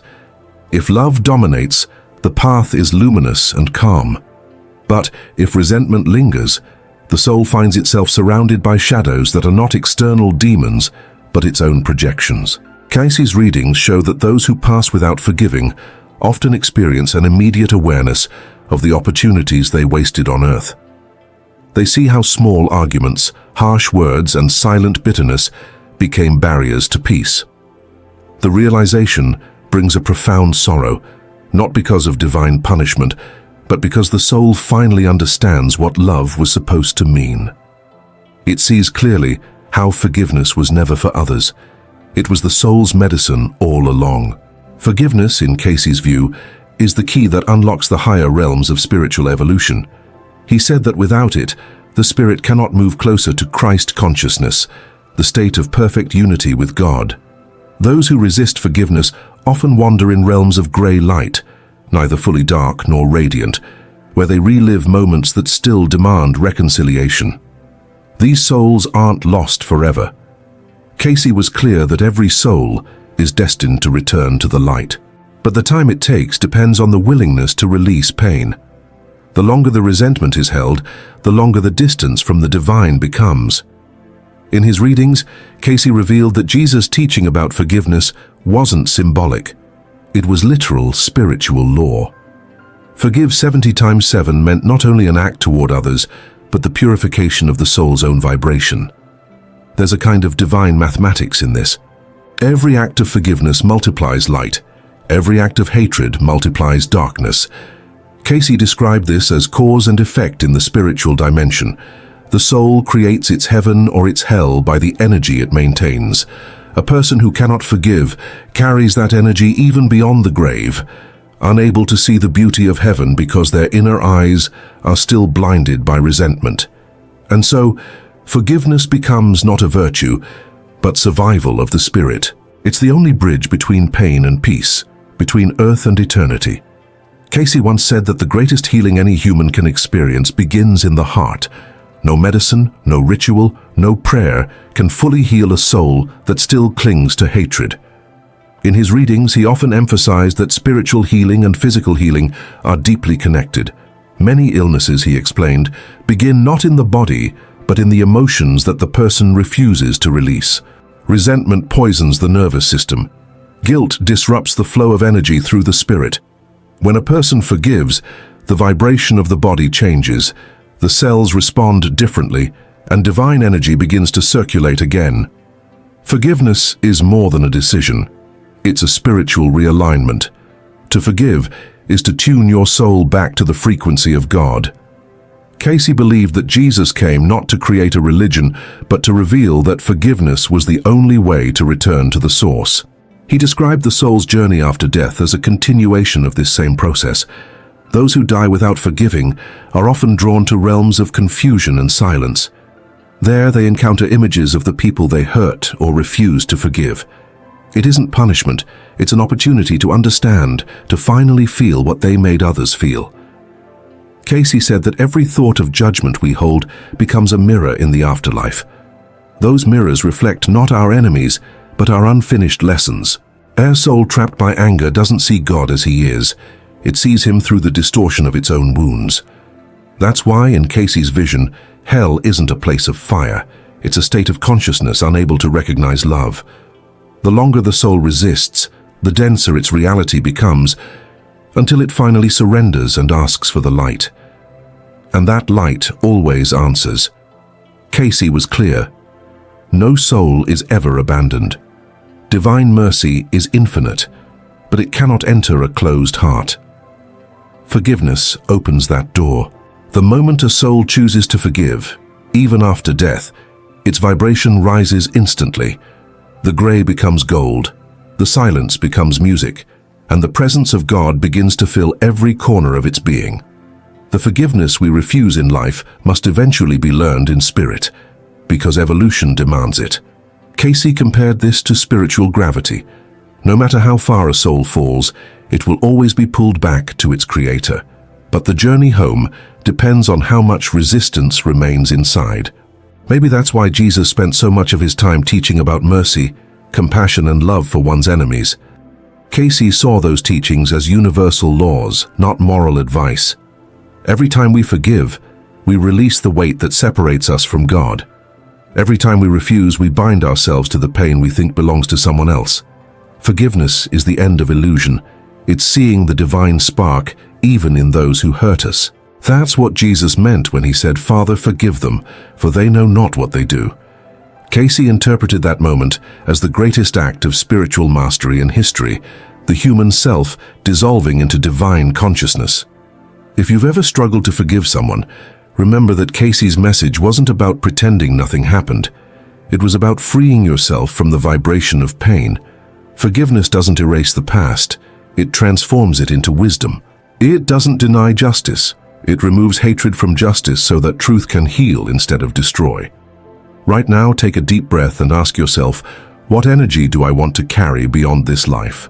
Light or darkness? Love or resentment? You can choose at this moment to release what your soul was never meant to hold. Before we continue, take a second to support this reflection. Like this video, subscribe to the channel, and share your thoughts below. Who do you still need to forgive, and why do you think it's so hard to let go? Your comment might help someone else find peace. Cayce explained that many souls return to Earth carrying unfinished emotions from other lives.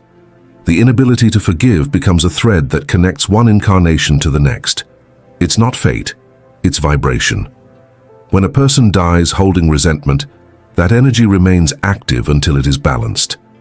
In a later life, they might meet the same soul in a new form, a family member, a friend, or even an enemy, to face the same lesson again.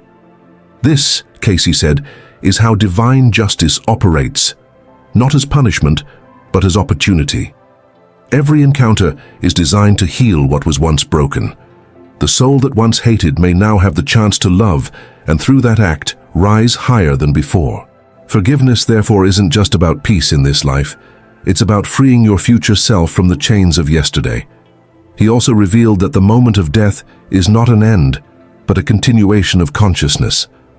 When the soul leaves the body, it immediately faces the spiritual equivalent of its own state of mind.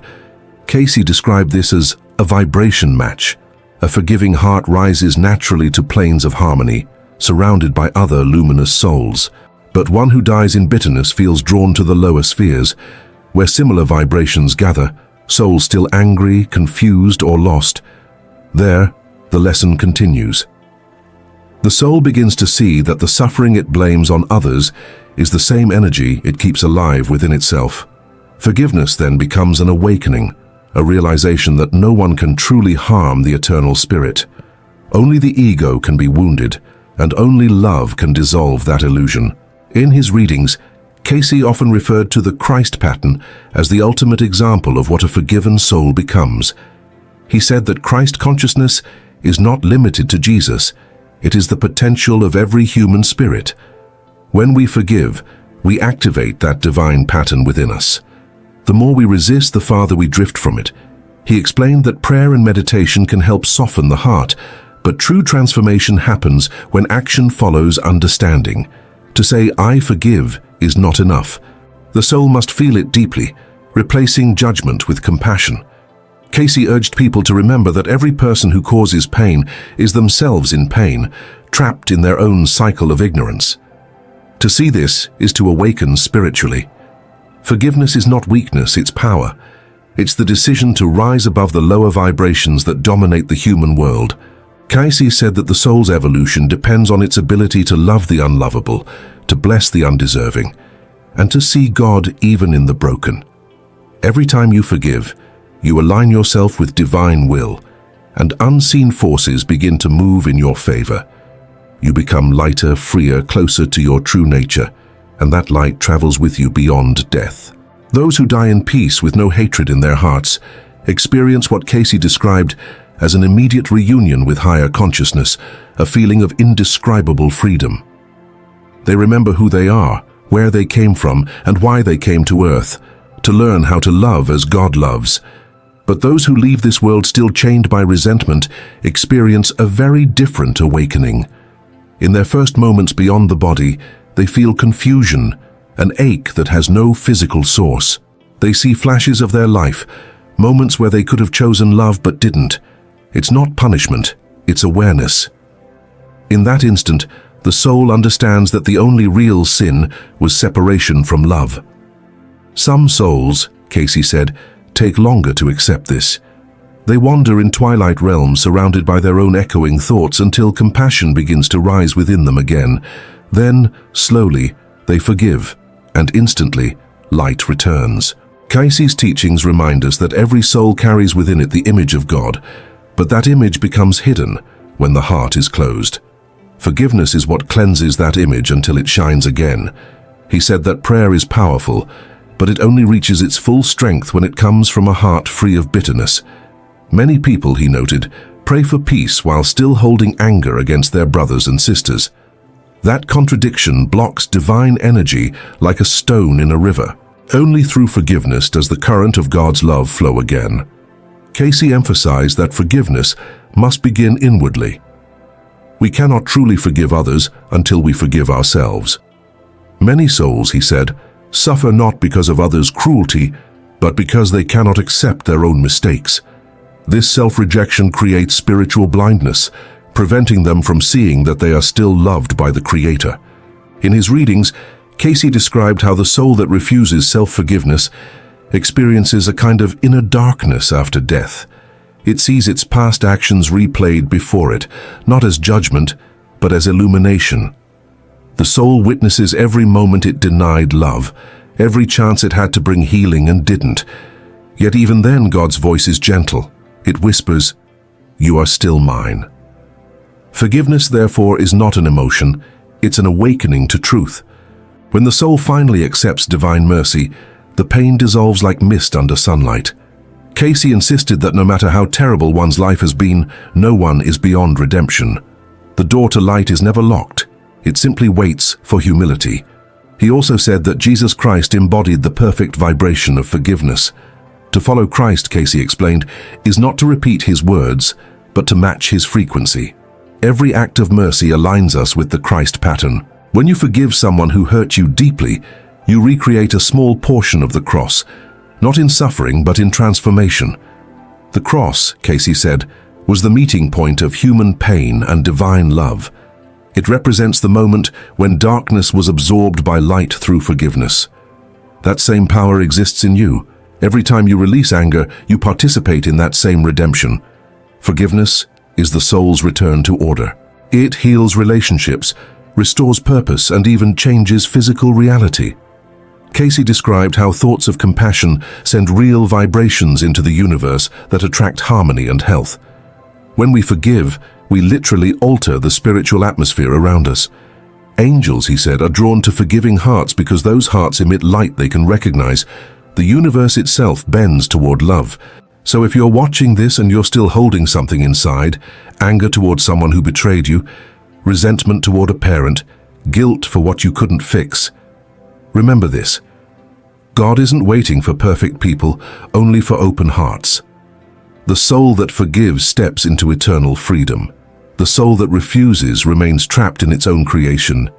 You have the power to decide which world you inhabit, now and after death.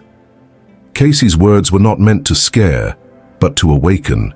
He wanted us to understand that the laws of the Spirit are as real as gravity. Every choice matters.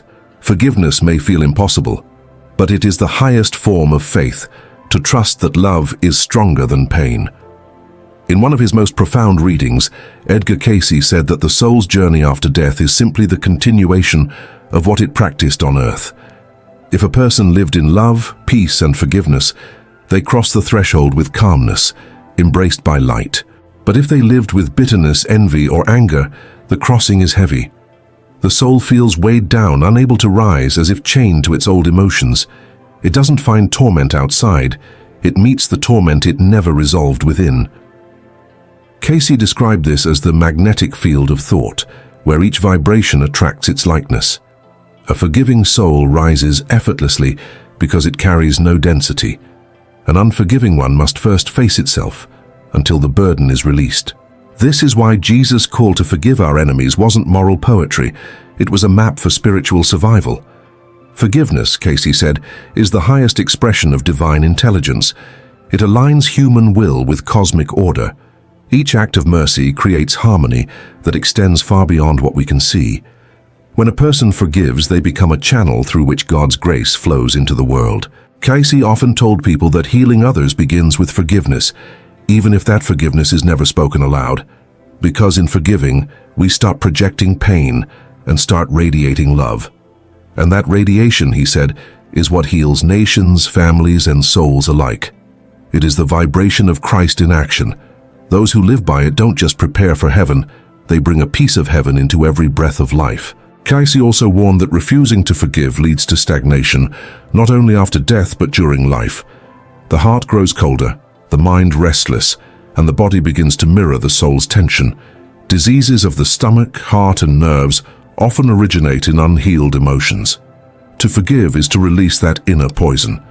He saw this clearly in his healing sessions. Many people recovered physically only after forgiving someone or reconciling with themselves. He explained it simply. You cannot hold darkness in one hand and reach for the light with the other. That is the spiritual law. Forgiveness restores order to the soul's vibration. It brings the individual closer to Christ consciousness. the state of unity with the divine. Cayce urged his listeners to make forgiveness a daily discipline, like prayer or breathing. He said that even the smallest grudge is enough to cloud the soul's vision. To forgive doesn't mean to forget injustice. It means to release it to divine justice. When you forgive, you say to God, "I trust your wisdom more than my pain." And that surrender is what opens heaven's gates. So tonight, before you sleep, think of one person you still haven't forgiven. Not for them, for you. Let that weight fall away. Cayce said that every soul at some point must learn this lesson because love is the only vibration that endures eternity. And when you finally let go, you'll understand that forgiveness wasn't about weakness. It was about remembering who you really are, a child of God, created in light. If this message touched your heart, take a moment to like this video, subscribe to the channel, and share your thoughts below. Who do you need to forgive today? Your story might be the key to someone else's healing. Edgar Cayce, known as the Sleeping Prophet, delivered over 14,000 psychic readings during his lifetime. But his revelations about the afterlife remain among his most profound and transformative teachings. Unlike traditional religious interpretations, Cayce's insights about heaven and hell came through direct spiritual communication while in deep trance states. These weren't philosophical theories or religious doctrine, but detailed descriptions of what awaits human consciousness beyond physical death. His readings, carefully documented by the Association for Research and Enlightenment, ARE, present a radically different understanding of our eternal destiny. Experiences we create through our own spiritual development and choices. This understanding has profound implications for how we live our daily lives, treat others, and prepare for our inevitable transition. The weight of personal responsibility becomes both liberating and sobering when viewed through Cayce's spiritual lens. Post-mortem experiences.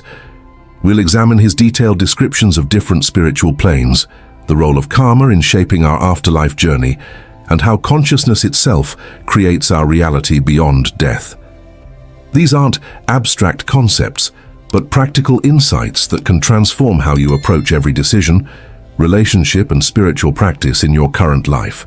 Afterlife teachings form a coherent system that bridges ancient wisdom with modern understanding. His insights don't contradict genuine spiritual seeking, but rather illuminate the deeper mechanics of soul evolution and cosmic justice. Unlike channeled material that often lacks specificity, Cayce's readings provide detailed maps of consciousness that have been verified by thousands of near-death experiencers and spiritual seekers worldwide. Of Cayce's heaven and hell revelations, we must first understand the unique source of his information and why his trance readings have maintained their credibility for over a century. The foundation of his teachings rests on a remarkable ability that allowed him to access what he called the Akashic Records, a cosmic library of all soul experiences, bypassed normal conscious limitations. During these sessions, documented between 1901 and 1944, Cayce would lie on a couch, enter a deep sleep-like state, and respond to questions with detailed information he claimed to access from the Akashic Records. These records, according to Cayce, contain the complete history of every soul's journey through multiple incarnations and spiritual planes. The Association for Research and Enlightenment has preserved these readings exactly as they were recorded, maintaining their authenticity for serious spiritual researchers. Patterns. Unlike religious dogma that often relies on faith alone, Cayce's readings provided specific mechanisms for how souls transition, what they experience, and how their earthly actions influence their spiritual journey. The structure of non-physical realms and the processes that determine post-mortem experiences. This wasn't channeling external entities, but rather accessing the fundamental patterns of spiritual reality that govern all consciousness. His readings consistently emphasized that these same universal principles operate whether we understand them or not. Detail and practical application. His descriptions of spiritual planes correspond to Tibetan bardos, Hindu lokas, and Kabbalistic sephirot, yet provide specific guidance for soul preparation and evolution. Modern near-death experience research has validated many of his claims about consciousness surviving bodily death. Life reviews and encounters with beings of light. The ARE continues to document cases where his predictions and spiritual guidance prove accurate decades later. Soul's ultimate destiny: continuous expansion of awareness without the limitations of physical form. The ARE archives contain dozens of readings describing this state as both achievable and inevitable for all souls willing to pursue spiritual growth. Radiated divine love and wisdom, becoming channels for healing and guidance. These souls had essentially created heaven on earth by aligning their will with divine purpose, demonstrating that the afterlife experience begins with our current spiritual choices. Their lives became testimonies to the accessible nature of divine consciousness, in continuous learning, creative collaboration with other evolved beings, and service to souls still evolving through lower planes. They participate in cosmic councils that guide universal evolution, contribute to the spiritual development of planets and civilizations, and experience direct communion with the creative forces that govern existence. This heaven is dynamic, purposeful, and eternally expanding rather than static reward for good behavior. Consciousness involves complete memory restoration. Souls remember all their incarnations, understand the lessons learned through each experience, and perceive the perfect justice of their evolutionary journey.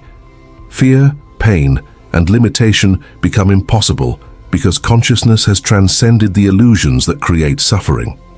Yet this state isn't achieved through divine favoritism, but through the natural progression of souls who consistently choose love over fear, service over selfishness, and wisdom over ignorance through countless opportunities across multiple lifetimes. Eventual heavenly realization, making this elevated state both earned and inevitable for every soul willing to pursue spiritual evolution. Lifetimes. Souls in this state experience the accumulated weight of their negative karma, finding themselves surrounded by thought forms and experiences that reflect their spiritual condition. The ARE documentation shows Cayce emphasized that even this state serves the ultimate purpose of spiritual education and eventual redemption. Souls in this condition experience the full impact of pain they've caused others, the emptiness of selfish pursuits, and the isolation that results from rejecting love and compassion. They remain in this state not because God punishes them, but because their consciousness has become so attuned to negative patterns that they cannot perceive or accept the love and help constantly offered by more evolved souls. Their own thought forms create their hellish experience, provided disturbing details about hellish existence that reveal the precision of spiritual law. Souls experience exactly what they've given. Those who caused fear experience terror. Those who inflicted pain suffer proportionally, and those who chose hatred find themselves surrounded by hostility. Yet even in these conditions, opportunities for redemption remain available. Higher beings continuously attempt to reach trapped souls with love and guidance, but these influences can only be received when the suffering soul genuinely desires change and accepts responsibility for their condition. Love and service create happiness, while selfishness creates misery. Once this lesson penetrates consciousness, the soul begins its gradual ascent toward higher spiritual planes. Actions, genuine remorse for harm caused, and persistent effort to develop love and compassion. This process might require numerous incarnations and intermediate spiritual states, but redemption remains possible for every soul willing to embrace the difficult path of spiritual growth. Incarnation. These realms, detailed in hundreds of ARE archive sessions, function as cosmic schools where souls work through specific lessons, karmic patterns, and spiritual developments needed for continued evolution. Each plane corresponds to particular levels of consciousness and spiritual understanding, allowing souls to associate with others of similar development while receiving guidance from more advanced beings. Explaining how souls engage in various activities designed to expand their consciousness and resolve karmic obligations. Some souls study universal laws and cosmic principles, while others work to heal emotional wounds carried from their earthly experiences. Many participate in service activities, helping newly transitioned souls adjust to non-physical existence or assisting in the spiritual development of planets and civilizations. The Sleeping Prophet emphasized that these planes offer unlimited opportunities for growth and learning, without physical limitations. Planes designed for fundamental lessons about love, compassion, and universal connection. Movement between planes occurs as consciousness expands and spiritual understanding deepens. Studies or service activities that they delay reincarnation for extended periods, while others quickly prepare for return to physical existence to work on specific karmic lessons. The choice belongs entirely to the individual soul, guided by their spiritual advisors. Every choice toward love, wisdom, and service contributes to our eternal progression. Cayce emphasized that preparation for these realms begins now through meditation, study of spiritual principles, service to others, and the development of qualities that will serve consciousness in any realm of existence. Humanity's greatest mysteries.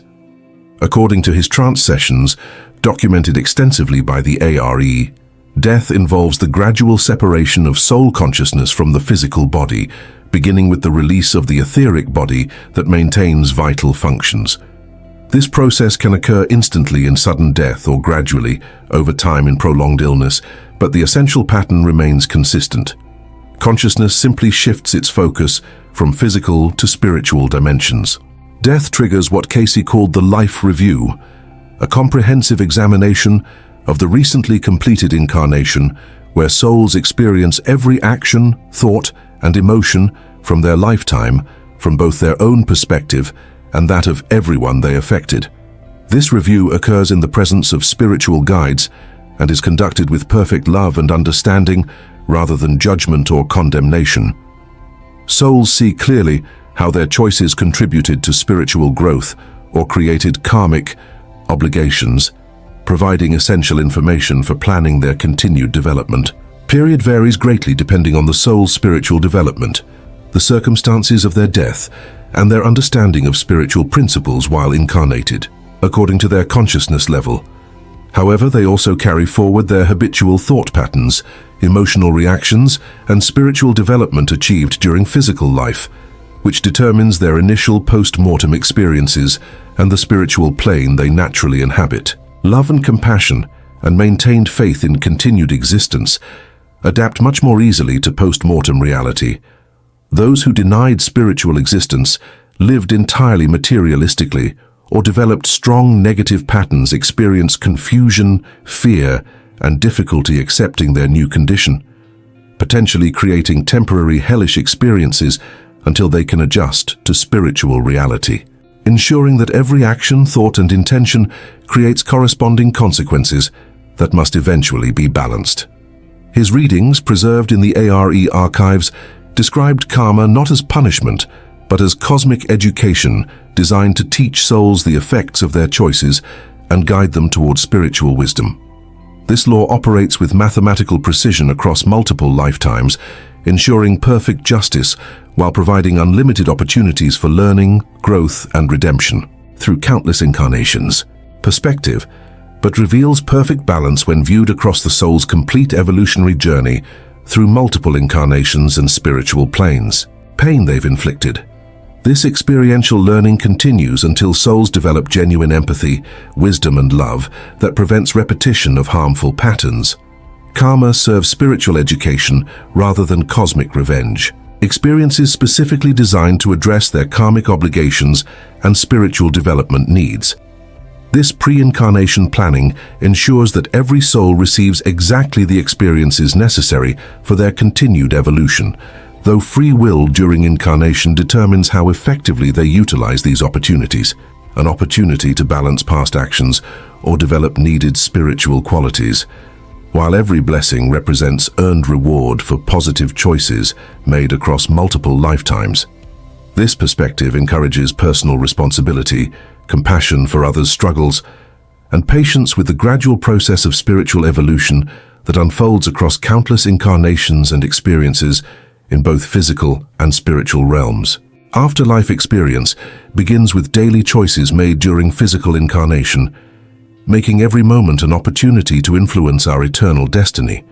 His documented sessions, available through ARE research, provided specific practices and principles that help souls develop the consciousness necessary for positive post-mortem experiences. These preparations don't require dramatic religious conversion, but involve gradual development of love, wisdom, service, and spiritual understanding that naturally align consciousness with higher spiritual planes and can navigate spiritual realms with confidence rather than fear or confusion. This spiritual foundation becomes invaluable during the transition process. Positive afterlife experiences. This service doesn't require grand gestures, but can manifest through daily kindness, patience, forgiveness, and genuine care for others' spiritual and material welfare throughout ordinary life circumstances. Knowledge for navigating post-mortem existence. Souls who comprehend these principles during physical life can cooperate more effectively with spiritual guides, make wiser choices about their continued development, and avoid the confusion that traps unprepared souls in lower spiritual planes. Destructive behavior. This inner work creates the pure consciousness necessary for experiencing higher spiritual realms while preventing the self-created hellish experiences that result from unresolved negative patterns. The goal isn't perfection, but sincere commitment to spiritual growth and the gradual development of divine qualities that naturally align consciousness with heavenly existence. Destiny of every soul is eventual reunion with the divine source from which they originally emerged. But this return occurs as fully individualized beings who have gained complete experience of existence through their evolutionary journey. This process requires countless incarnations, experiences in multiple spiritual planes, and the gradual development of perfect love, wisdom, and creative power that matches divine consciousness. No soul is ever lost or abandoned, regardless of their failures or the duration of their spiritual development. And love. They serve as guides for souls still evolving, participate in universal planning and development, and engage in creative activities beyond current human comprehension, developing both strength and compassion, and gradually transcending all limitations that prevent full divine expression. Some souls progress rapidly through this development, while others require extensive time and experience, but all eventually reach the same destination of divine reunion. Cosmic educational process. Every joy and sorrow, every triumph and failure, every act of love and moment of selfishness contributes to the soul's eventual perfection and divine reunion. This perspective transforms suffering from meaningless pain into meaningful education and elevates every moment into opportunity for spiritual advancement. Souls trapped in hellish consciousness will eventually learn, grow, and ascend toward higher understanding, while souls experiencing heavenly bliss continue evolving toward even greater cosmic participation. Cayce's vision reveals existence as an infinite adventure of consciousness expansion that culminates in perfect divine union while preserving the unique individual journey that makes each soul's contribution to universal creation irreplaceable and eternally valuable. Cayce's revelations about heaven and hell fundamentally transforms how we approach every aspect of current existence by revealing the eternal significance of seemingly mundane daily choices. When we recognize that our thoughts, emotions, actions, and relationships directly shape our post-mortem experience and spiritual evolution across multiple lifetimes, every moment becomes an opportunity to contribute positively to our ultimate destiny. This perspective eliminates the fear-based motivations common in traditional religious teachings and replaces them with love-based inspiration for spiritual development and service to others, necessary for positive transition experiences and continued evolution. These practices, documented throughout ARE research materials, don't require withdrawal from normal life, but enhance every activity with spiritual purpose and eternal significance. Practice forgiveness and understanding. Difficulties with others reveal our own spiritual weaknesses needing attention, and opportunities for kindness and support allow expression of divine love that benefits both giver and receiver. This approach transforms ordinary relationships into sacred spiritual practice that prepares consciousness for the love-based reality of higher spiritual planes. Spiritual expression rather than ends in themselves. Cayce's teachings suggest evaluating these activities based on their contribution to spiritual development, service to others, and alignment with divine principles, rather than purely material success. This doesn't require poverty or withdrawal from society, but brings spiritual purpose to material activities that transforms them into opportunities for demonstrating divine qualities and assisting others' spiritual and material welfare. Continue your spiritual journey informed by these profound teachings. Remember that every soul eventually reaches the same destination of divine reunion, but the path you choose through your daily decisions determines the ease, beauty, and service opportunities available along the way. Subscribe to explore more of Edgar Cayce's revolutionary spiritual insights, share this understanding with others who might benefit from eternal perspective, and begin today implementing the principles that create heavenly consciousness while still in physical form. Your eternal adventure has already begun. These teachings simply help you navigate it more consciously and effectively. Edgar Cayce discovered that when a soul reaches its absolute breaking point, something extraordinary happens in the spiritual realm. In 1931, he told a desperate mother whose child was dying that her daughter's soul was actually choosing whether to stay or return to the spirit world. And 3 days later, the child made a miraculous recovery that shocked doctors. But here's what's even more shocking about this case. The sleeping prophet revealed that our darkest moments aren't punishments. They're actually cosmic opportunities for the soul to make quantum leaps in consciousness. Think about that for a second.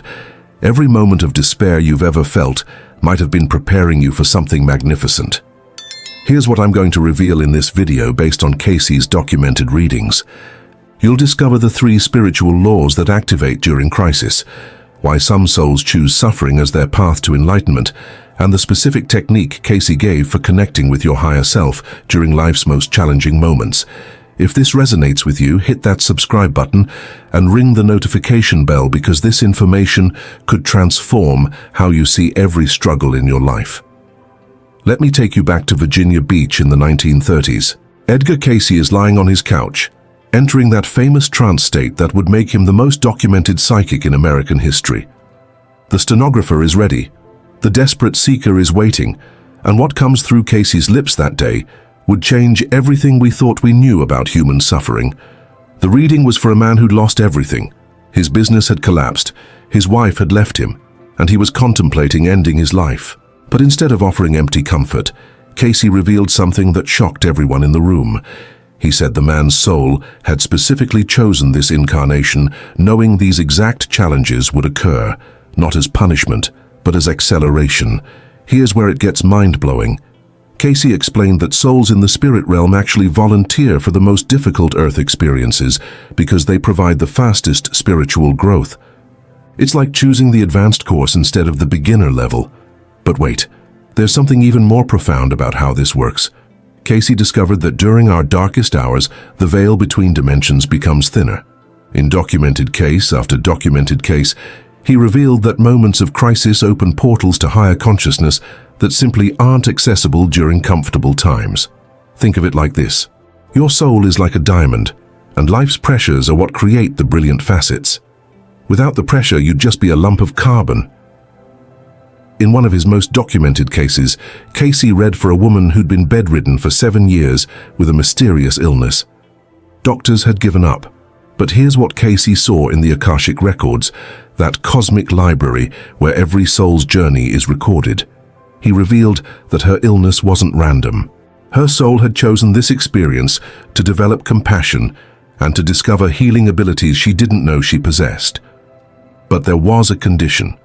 She had to stop seeing herself as a victim and start seeing herself as a spiritual student. Within 6 months of following Cayce's guidance, she wasn't just healed, she became a healer herself, helping hundreds of people over the next 3 decades. This changes everything about how we understand suffering, doesn't it? But here's what Cayce discovered in one of his most disturbing readings.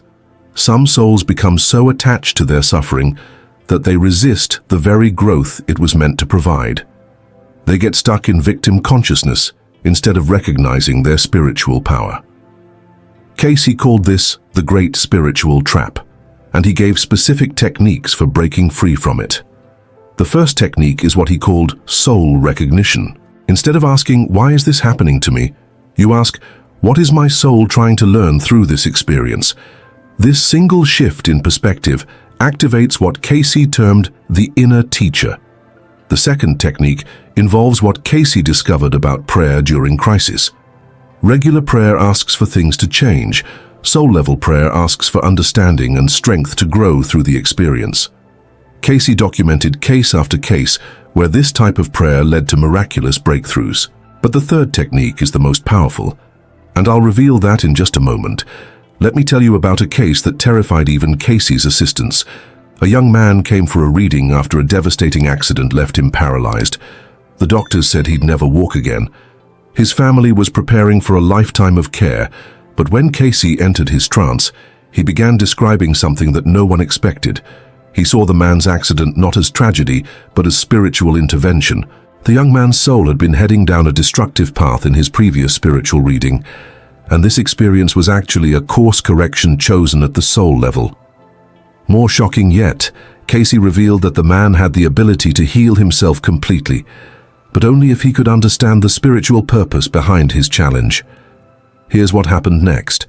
Following Cayce's guidance, the man began to see his paralysis as a teacher rather than a curse. He developed an unprecedented connection to his spiritual nature, and 18 months later, he walked out of that wheelchair. But the real miracle wasn't his physical healing. It was his transformation into someone who could help others find meaning in their darkest moments. This is what Cayce meant when he said that souls choose their challenges. We're not victims of random circumstances. We're spiritual beings having carefully planned learning experiences. Now here's the third technique that Cayce gave for connecting with your higher self during crisis. He called it the silence treatment, but it's not what you think. Instead of trying to escape the pain or distract yourself from it, you sit in complete silence and ask your soul to reveal the gift hidden within the challenge. Cayce documented that this practice could lead to profound revelations within 21 days. But wait, there's something even more remarkable about how this works in the spiritual realm. Cayce discovered that when multiple souls are struggling simultaneously, they actually create what he called collective spiritual pressure that accelerates everyone's growth.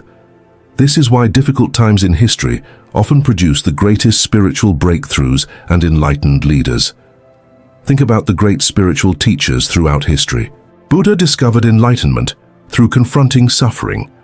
Jesus found his mission through wilderness trials. Every major spiritual breakthrough in human history emerged from periods of darkness and challenge. Cayce revealed that this isn't coincidence, it's spiritual law. In a reading that shocked his stenographer, Cayce described how advanced souls actually incarnate during humanity's most challenging periods, specifically to help lift collective consciousness. They volunteer for the difficult assignments because they can handle the spiritual pressure and transform it into light for others. This means that if you're going through intense challenges right now, your soul might be among these advanced volunteers. Your struggles aren't signs of spiritual failure, they're signs of spiritual strength. Here's what Cayce saw when he looked into the Akashic records of people facing their darkest hours. He consistently found that these souls had chosen their experiences as accelerated learning paths. But he also found something else that will blow your mind. He discovered that every soul going through darkness is simultaneously being prepared for a specific mission of service. The depth of your challenges directly correlates to the magnitude of the contribution you're being prepared to make. Let me share a case that demonstrates this perfectly. A woman came to Cayce after losing her husband and 2 children in a house fire. She was broken beyond repair, questioning everything she'd ever believed about God and fairness and meaning. But when Cayce accessed her soul's records, he revealed something extraordinary. Her profound loss was preparing her to become a bridge between the physical and spiritual worlds. Her grief had opened psychic abilities that would eventually help thousands of families communicate with loved ones who had passed on. Within 5 years, she had developed into one of the most gifted mediums of her generation, bringing comfort and healing to countless people facing similar losses. This is the pattern Cayce saw again and again. Our greatest wounds become our greatest gifts, but only when we understand them as spiritual assignments rather than cosmic punishments. But here's where Cayce's revelations get even more profound. He discovered that souls don't just choose individual challenges, they also choose to incarnate during specific historical periods that will provide the exact spiritual lessons they need. According to archived records from the Association for Research and Enlightenment, Cayce revealed that many souls alive today specifically chose to incarnate during this period of human history because of the unprecedented opportunities for spiritual growth it provides. The chaos, the uncertainty, the rapid changes we're experiencing aren't signs that something's wrong with the world. They're signs that something's awakening in human consciousness. Cayce predicted that periods of great challenge would be followed by periods of great spiritual advancement. He saw our current era as humanity's spiritual adolescence, marked by growing pains, but leading to unprecedented spiritual maturity. Think about this. Every challenge you're facing right now might be exactly what your soul signed up for before incarnating. Not as punishment, but as opportunity. Here's a technique Cayce gave for recognizing the spiritual gifts hidden within your challenges. He called it the gratitude transmutation practice. Instead of being grateful for your problems, you become grateful for your soul's wisdom in choosing experiences that will develop your highest potential. This shift from victim consciousness to student consciousness activates what Cayce called the inner teacher. But there's something even more powerful about how this works. Cayce discovered that when you truly embrace your challenges as spiritual assignments, you gain access to cosmic support that's simply not available to victims. The universe responds to students differently than it responds to victims. In documented case after documented case, Cayce saw that people who shifted from "why me" to "what is this teaching me" began experiencing what he called miraculous synchronicities. The right people, resources, and opportunities would appear exactly when needed. This isn't wishful thinking. This is spiritual law in action. Let me tell you about one final case that reveals the ultimate truth about souls in their darkest hour. A successful businessman came to Cayce after losing his fortune in the stock market crash. He was facing bankruptcy, public humiliation, and the collapse of everything he'd built. But when Cayce looked into his soul's records, he saw something that changed everything. This man's soul had become so identified with material success that it was losing touch with its spiritual nature. The financial collapse wasn't punishment, it was rescue. By stripping away his external identity, the crisis was forcing him to rediscover his true spiritual self. And that discovery would make him more successful than he'd ever been before, but in ways that truly mattered. 5 years later, he had not only rebuilt his fortune but had become a philanthropist who helped thousands of people find meaning and purpose in their lives. His darkest hour had revealed his soul's true mission. This is what Cayce meant when he said that souls choose their challenges. We don't incarnate to have easy lives. We incarnate to have meaningful lives. And meaning often comes through difficulty. But here's the key that Cayce emphasized in reading after reading. The challenge isn't the point. The growth through the challenge is the point. The wisdom gained, the compassion developed, the spiritual strength discovered, these are the real treasures that survive beyond this lifetime. According to Cayce's documented readings, souls who embrace their challenges as spiritual assignments develop abilities and awareness that carry forward into future incarnations. They become what he called old souls, beings of wisdom and compassion, who help guide others through their own dark nights of the soul. This means that whatever you're going through right now isn't just about this lifetime. It's about your soul's eternal journey toward higher consciousness and service. And here's perhaps the most comforting truth that Cayce revealed. No soul is ever given more than it can handle spiritually. Your challenges might feel overwhelming to your human personality, but they're perfectly calibrated for your soul's strength and growth capacity. You're not broken. You're not being punished. You're being prepared for something magnificent that you can't yet see but your soul knows intimately. The darkness you're experiencing isn't your destination. It's your preparation for becoming a light that will guide others through their own dark nights. This is what Edgar Cayce revealed about souls in their darkest hour. They're not suffering. They're transforming. They're not victims. They're volunteers. They're not being punished. They're being prepared. And they're not alone. The entire spiritual realm is supporting their journey toward becoming who they truly are. If this message resonated with your soul, I want you to do something important. Hit that subscribe button and ring the notification bell because there's so much more wisdom from Edgar Cayce that can transform your understanding of life's challenges. Share this video with someone who needs to hear this message. Your soul might have led you here not just for your own healing, but to become a messenger of hope for others. And leave a comment telling me about a time when your darkest hour led to unexpected growth or opportunity. Your story might be exactly what someone else needs to hear, to find the strength to continue their own spiritual journey.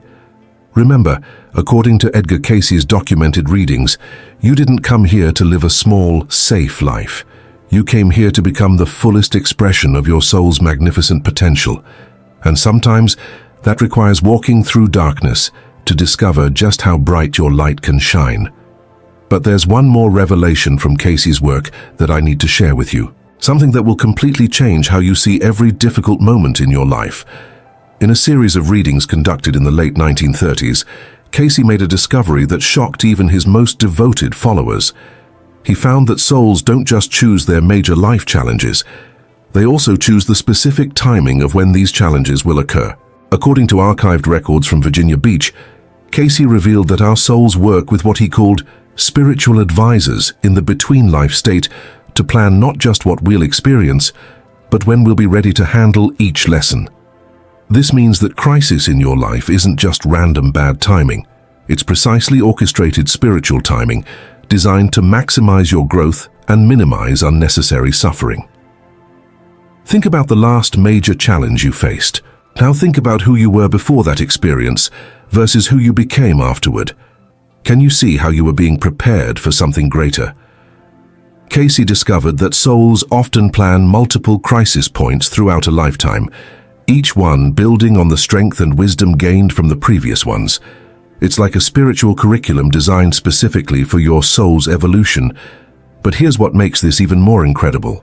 Cayce found that advanced souls often volunteer to experience intensified challenges because they can handle the accelerated growth and use it to help others more effectively. In one documented case from 1940, a teacher came to Cayce after losing her sight in an accident. She was devastated, believing her career was over, but Cayce revealed something that transformed her entire perspective. He told her that her soul had chosen this experience because it would develop spiritual sight far more powerful than physical vision. Within 2 years, she had become one of the most intuitive counselors of her era, helping thousands of people see solutions to problems that had seemed impossible. Her physical blindness had opened inner vision that allowed her to perceive the spiritual dimensions of every situation. Students would travel from across the country just to spend an hour in her presence. This is what Cayce meant when he said that every ending is actually a beginning in disguise. What looks like loss to our human perception is often expansion from our soul's perspective. Now let me share with you the most powerful technique that Cayce gave for working with challenging periods. He called it the spiritual detective method. Instead of trying to escape or fix your problems immediately, you become a detective, investigating what your soul is trying to accomplish through this experience. You look for clues in the timing, the people involved, the specific nature of the challenge, and the opportunities it creates. Cayce documented that people who approached their difficulties this way consistently discovered hidden gifts and opportunities that they never would have found otherwise. But there's something even more profound about how this spiritual detective work functions. Cayce found that when you start looking for the spiritual purpose in your challenges, you begin attracting what he called solution synchronicities. The right books appear, the right people enter your life, the right ideas occur to you at exactly the right moments. It's as if the universe rewards your willingness to learn by providing everything you need to transform the experience into wisdom and strength. According to documented readings from the Association for Research and Enlightenment, Cayce revealed that this isn't coincidence. It's how spiritual law operates. When you align with your soul's learning agenda, cosmic support automatically activates. Let me tell you about a case that perfectly demonstrates this principle. A young mother came to Cayce after her husband abandoned her with 3 small children and no money. She was facing homelessness and had no idea how to survive. But instead of focusing only on the practical problems, she used Cayce's spiritual detective method to understand what her soul might be learning through this experience.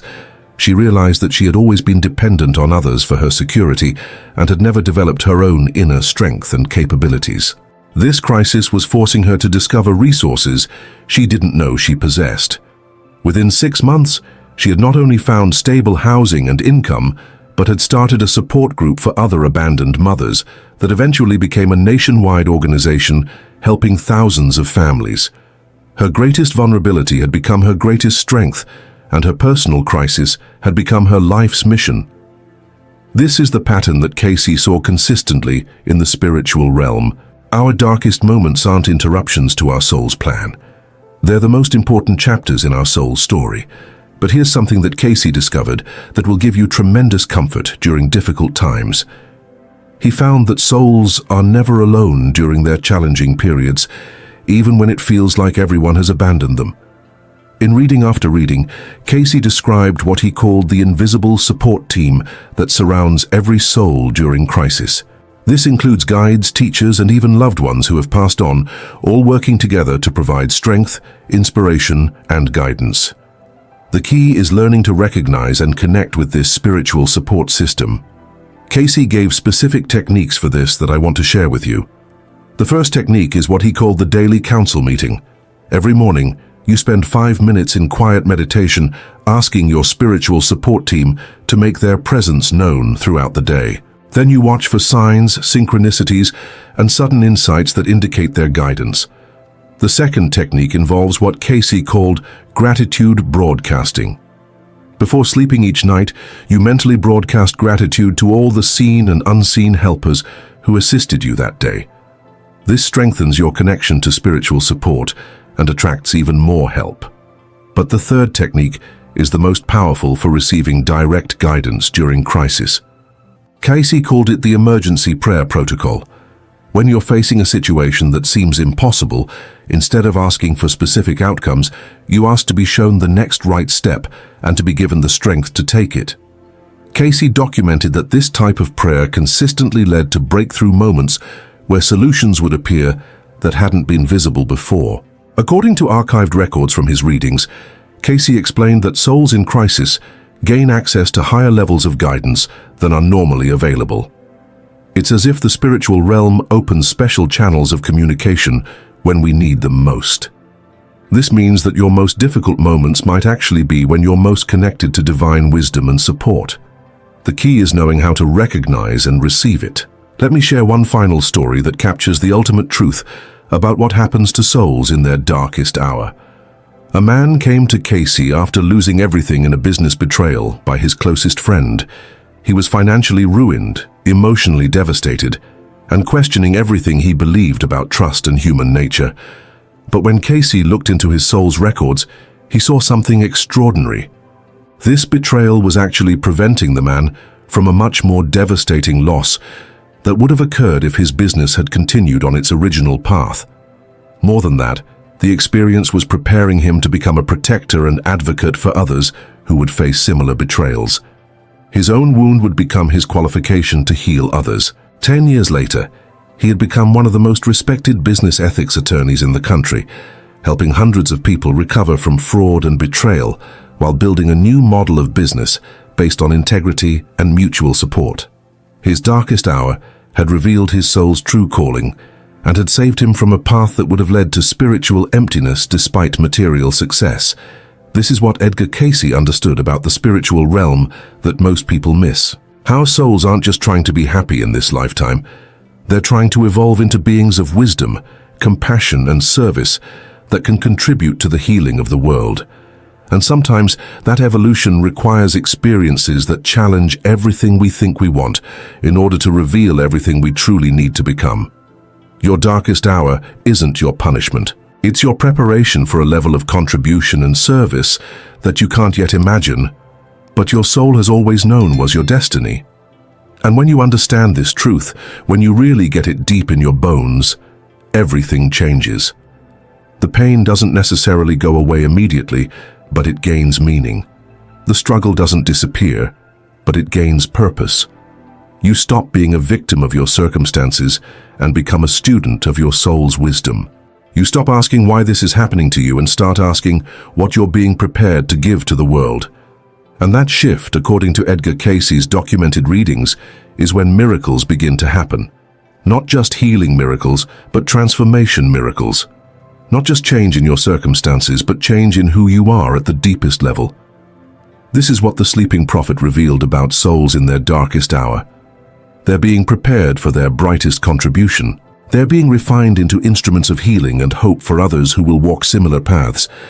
And they're being reminded that they are not just human beings having a spiritual experience, but spiritual beings having a human experience for the purpose of serving something far greater than themselves.